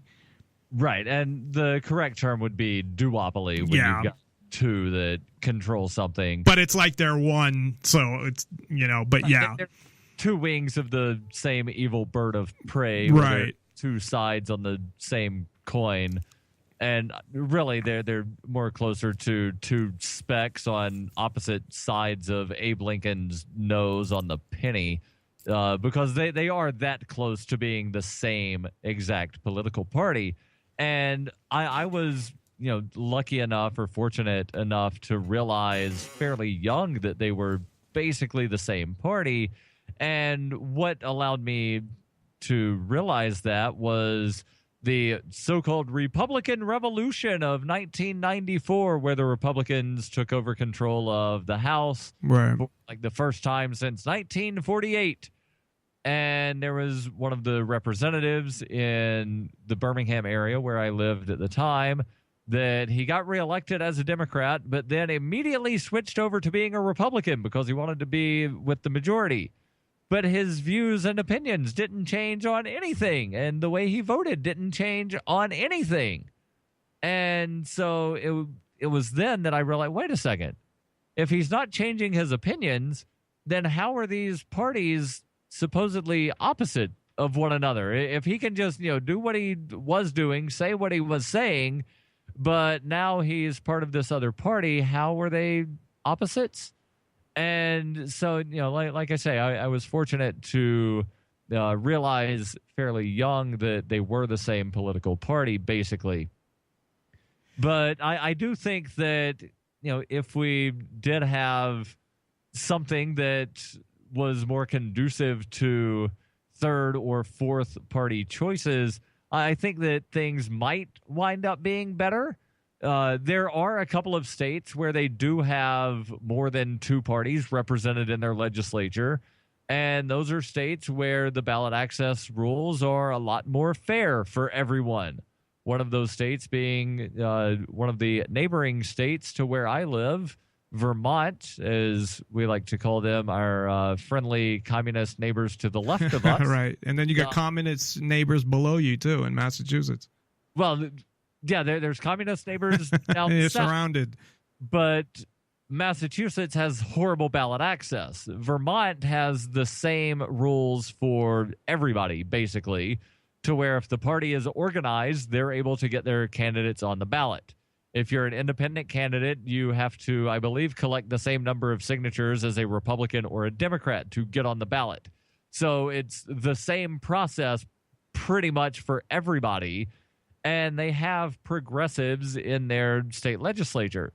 Unfortunately, they don't have any libertarians in their legislature, but they do have fair ballot access. Minnesota has a lot more fairer ballot access, and they also have more representation from more parties other than just Republicans and Democrats. And then you see states like Oklahoma, where the last time anyone other than a Republican or a Democrat was on the presidential ballot was the year 2000. That will actually wind up changing this year to where there will be a Libertarian on the ballot in Oklahoma for president, again, for the first time since the year 2000. So, you've got states like that to where it's really a one-party control state. In Oklahoma, to where, yes, there are some Democrats in the state house, but it's basically Republicans that run the show in Oklahoma. Are there any ballots already where the Libertarian Party has access that whoever the nominee is, that they're going to be on the ballot for president? I think there's over 30 states so far where the Libertarians have some level of ballot access recognition for the presidential nominee, meaning that the presidential candidate for the Libertarian Party is not going to have to go out and collect signatures to wind up getting on the ballot. It's crazy how I believe that the majority of people, and obviously they're sick of government and sick of these political parties, that they don't identify with one of the parties, yet they're scared to vote for a Libertarian candidate. Right, because the electoral system that we have, it's this plurality system to where, you have to vote for one and only one, and whoever winds up getting the most votes is the winner. It doesn't matter if that's a majority or not. And there is no representation for whoever comes in second or third. So a much better system would wind up being something that uses approval voting and some form of proportional representation, to where you would have more options that wind up, or more voices rather, being represented in the legislative bodies. Now, there are some countries where they'll use some limited sort of proportional thing, Australia being one of them, to where someone will be elected directly in the district election, and then whichever party winds up getting the next highest number of votes winds up getting seats proportion to the number of votes that they get. And there's big, long math equations that are used to determine the who and the how. But I think that, some systems similar to that, or even what they do in Canada and the UK, to where they still have what are essentially district elections for their House of Commons, but every candidate has the same path to the ballot, meaning that it doesn't matter if you're a Tory or a Whig or a Labor or New Democrat or whatever. You have the same path to the ballot as somebody that's an independent or a libertarian. And because their prime minister is chosen by the representatives that get elected to the House of Commons, you have people that are more willing to wind up voting for a candidate that could wind up winning a local election, because they're not doing this whole thing of, well, if I vote for the Libertarian here, then the Democrat might wind up, or the Democrats might wind up with control of the entire House.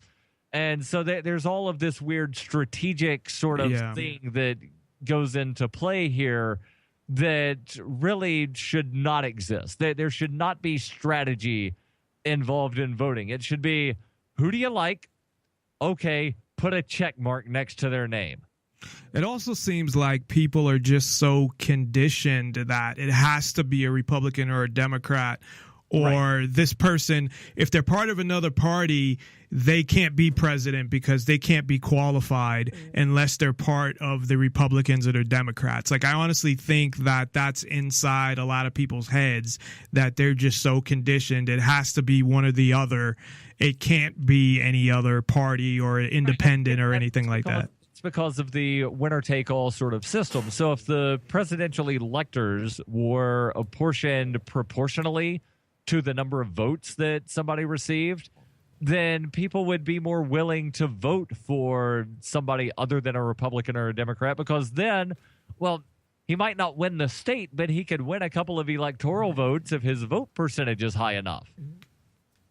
So we need a complete overhaul of the way we wind up doing our elections. Yeah, and they do it in the primary, too. So it's kind of weird that they do it in the primaries for the parties, that they do have winner-take-all states, but they have different states that they split them up.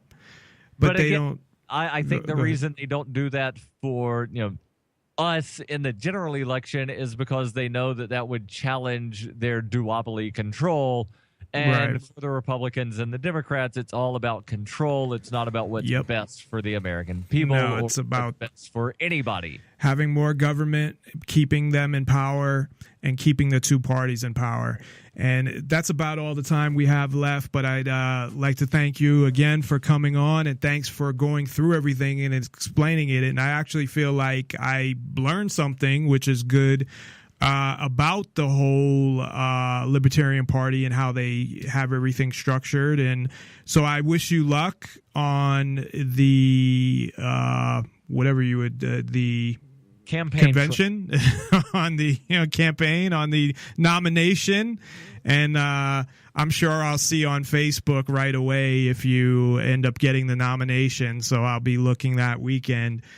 So good luck, and I hope you do get the nomination, because that will give you more of a chance to get the word out. Thank you very much, Dave. All right, take care. So that was Darryl Perry. Definitely, if you're, I mean, I don't know how many people are delegates that listen, but so you can donate, though, to Darryl. Go to, I don't have his website with me, but you can easily search for it. You'll find it, no problem. You can go to his Facebook page as well, and I'm sure you can find it that way. I know he's fpp.cc.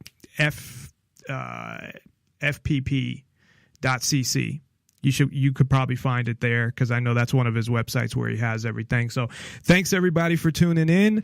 I hope you learned something as well, because I definitely did, and I definitely enjoyed talking with Darryl and learning more about the structure of the Libertarian Party. So, and I did not know that about the vice president either. So that's another thing I learned. So that's all for this week, and we will be back next week. Next Wednesday, Rob Mathias will be joining us of the Rebel Love Show.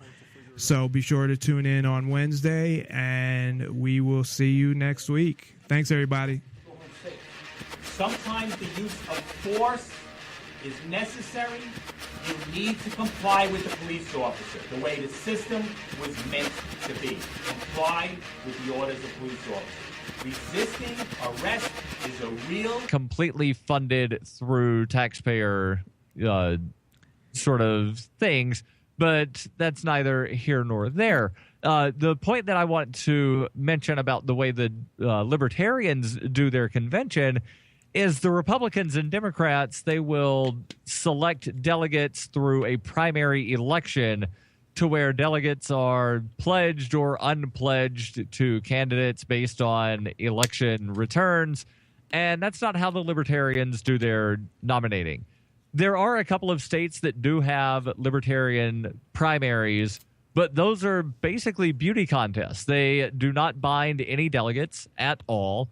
Certainly delegates from North Carolina, if they wanted to, could vote in accordance with how the primary results turned out there in North Carolina, but there's no obligation. So it's meaningless, basically. It's more of a show, or to see who. It's almost like a poll, really. It's a glorified straw poll.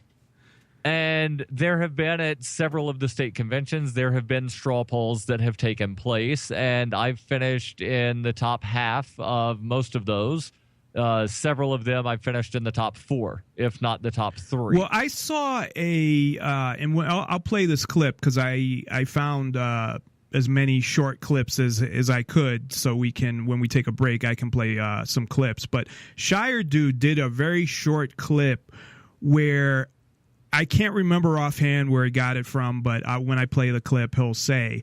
But it was one of the debates, and it had you as the winner as far as whoever voted on that specific debate.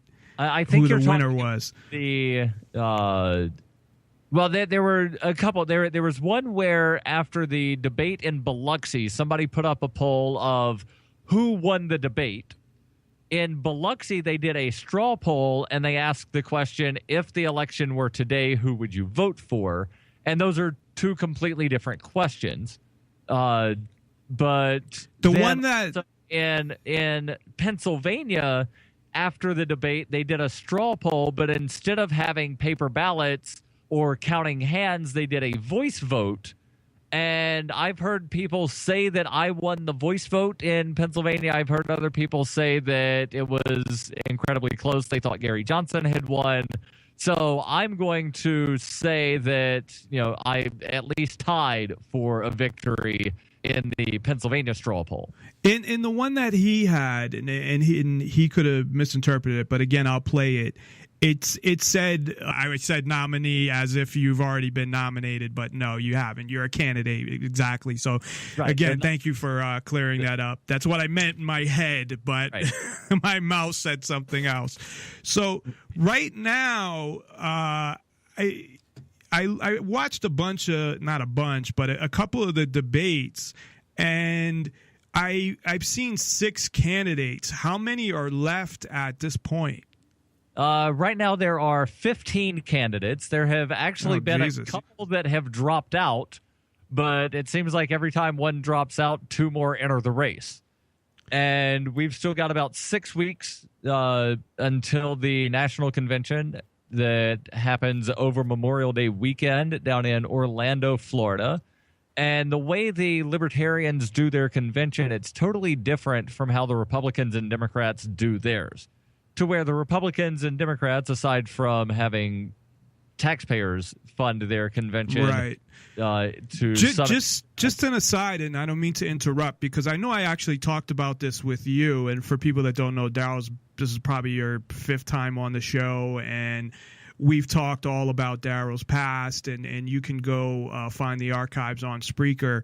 But there was a lawsuit somewhere, and I'm thinking it was New Jersey, and I remember you were familiar with that lawsuit because we had talked about it briefly. Do you remember what I was talking about? I'm talking about?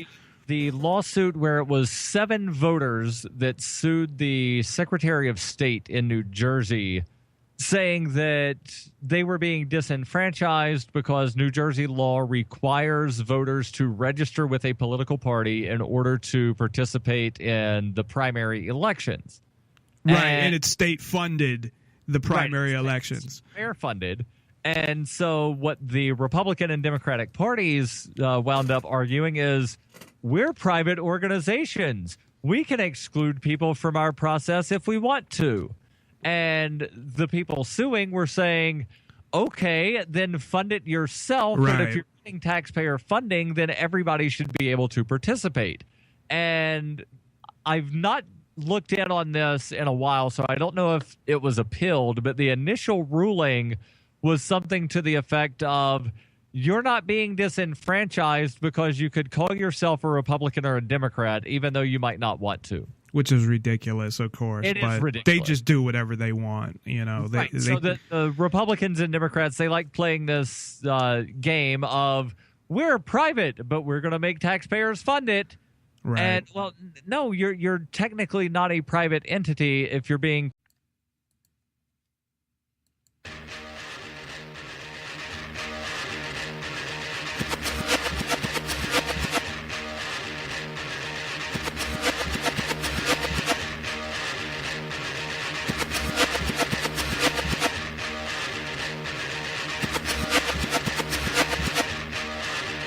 This is a.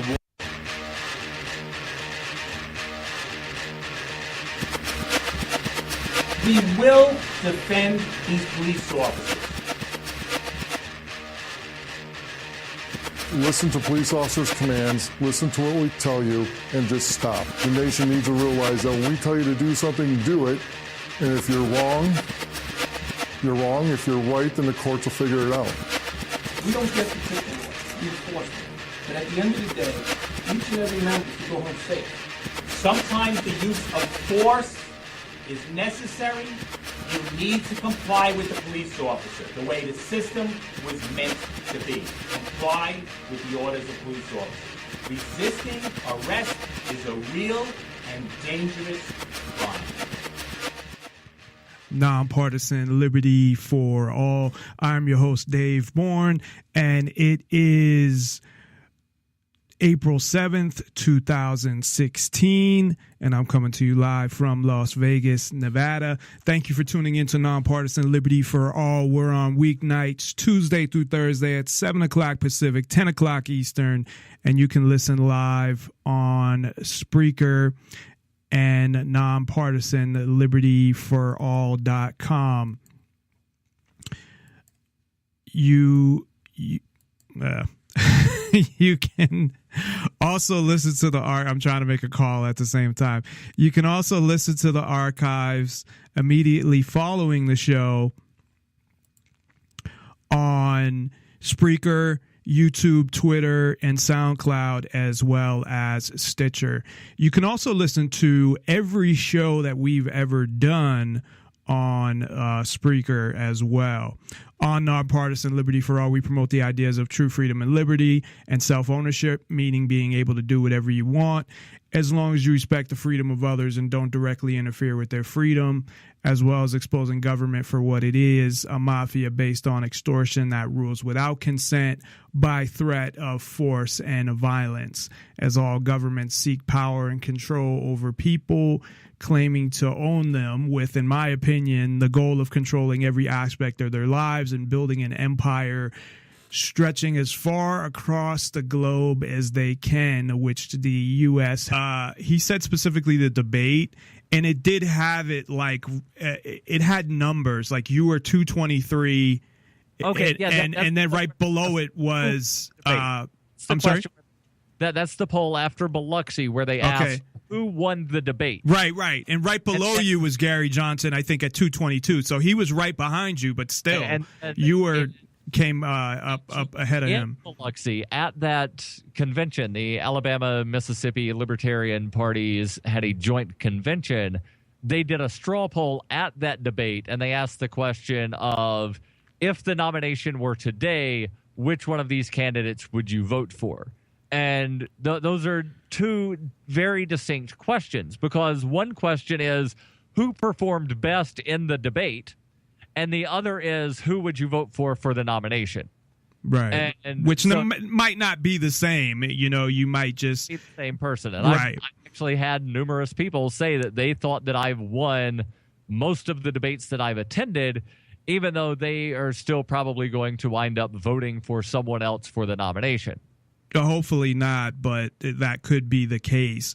I know that the other candidates that I have seen up to this point have all been either, to me, conservatives, straight up conservatives, or what I would call establishment libertarians, if there's such a thing.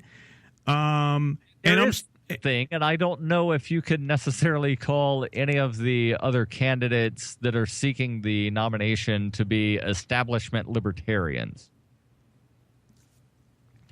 So, like, what would you? Well, first, let me, since I interrupted, let me let you finish on how they actually elect the. Because you're kind of still in the process of that when I had brought that up. So sorry about that. The delegates that are chosen at state conventions are unbound, meaning they can vote for anybody they want. Doesn't even have to be one of the candidates that wind us up actually being nominated at the convention. And in years past, Penn Jillette and Drew Carey generally wind up getting a couple of write-in votes on the first ballot. So you could literally vote for anybody, and none of the above is always a valid option in Libertarian Party elections. And the delegates are people that are members of the Libertarian Party. How do they become delegates? Show up to the state conventions, and if the state convention has pretty much done, but if it wasn't the U.S., it would be somebody else. We are happy to hear from you either via phone or via Skype. The phone number is 702-470-7664. That's 702-470-7664. Or you can send us a Skype contact request at Nonpartisan Liberty for All and just give your name and what you want to talk about. And, of course, check us out at nonpartisanlibertyforall.com, which links to all our social media, Facebook pages, Twitter, and more. Tonight, we have an interesting show for you. The more I start to get into this, the more I wish I got into it earlier in the year, as it's starting to come to a close. I believe at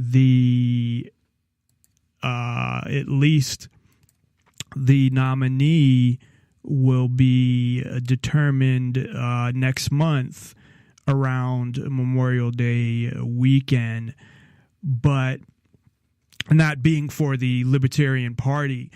All you hear, of course, on government media is every channel. I went through it tonight, and I have a lot of fucking channels. And there are other news channels besides CNN, MSNBC, and what's the other one? Fox News. They even have one, it's called like Freedom TV. And the only thing I could find on there was Democracy Now!, which is rather progressive, but they do actually stand up for some things depending on the issue. And then there were some other channels too, like Newsmax and something else, and it's like I'm just trying to get away from this fucking election, and I can't. So I ended up, of course, going to YouTube, and that's probably where I get the majority of my information is from the internet, from independent media or watching different videos on YouTube. And I rewatched the debate that I had listened to earlier, which our guest had participated in. So I'd like to welcome the presidential nominee for the Libertarian Party, Darryl W. Perry, to the show. Darryl, are you there? Yes, I am. And thanks for having me on. And just a quick clarification. I'm not the nominee yet. I'm one of the... Well, that's... Seeking... I'm a candidate for the nomination. Right. Thank you for clearing that up. That's what I meant. But, yeah.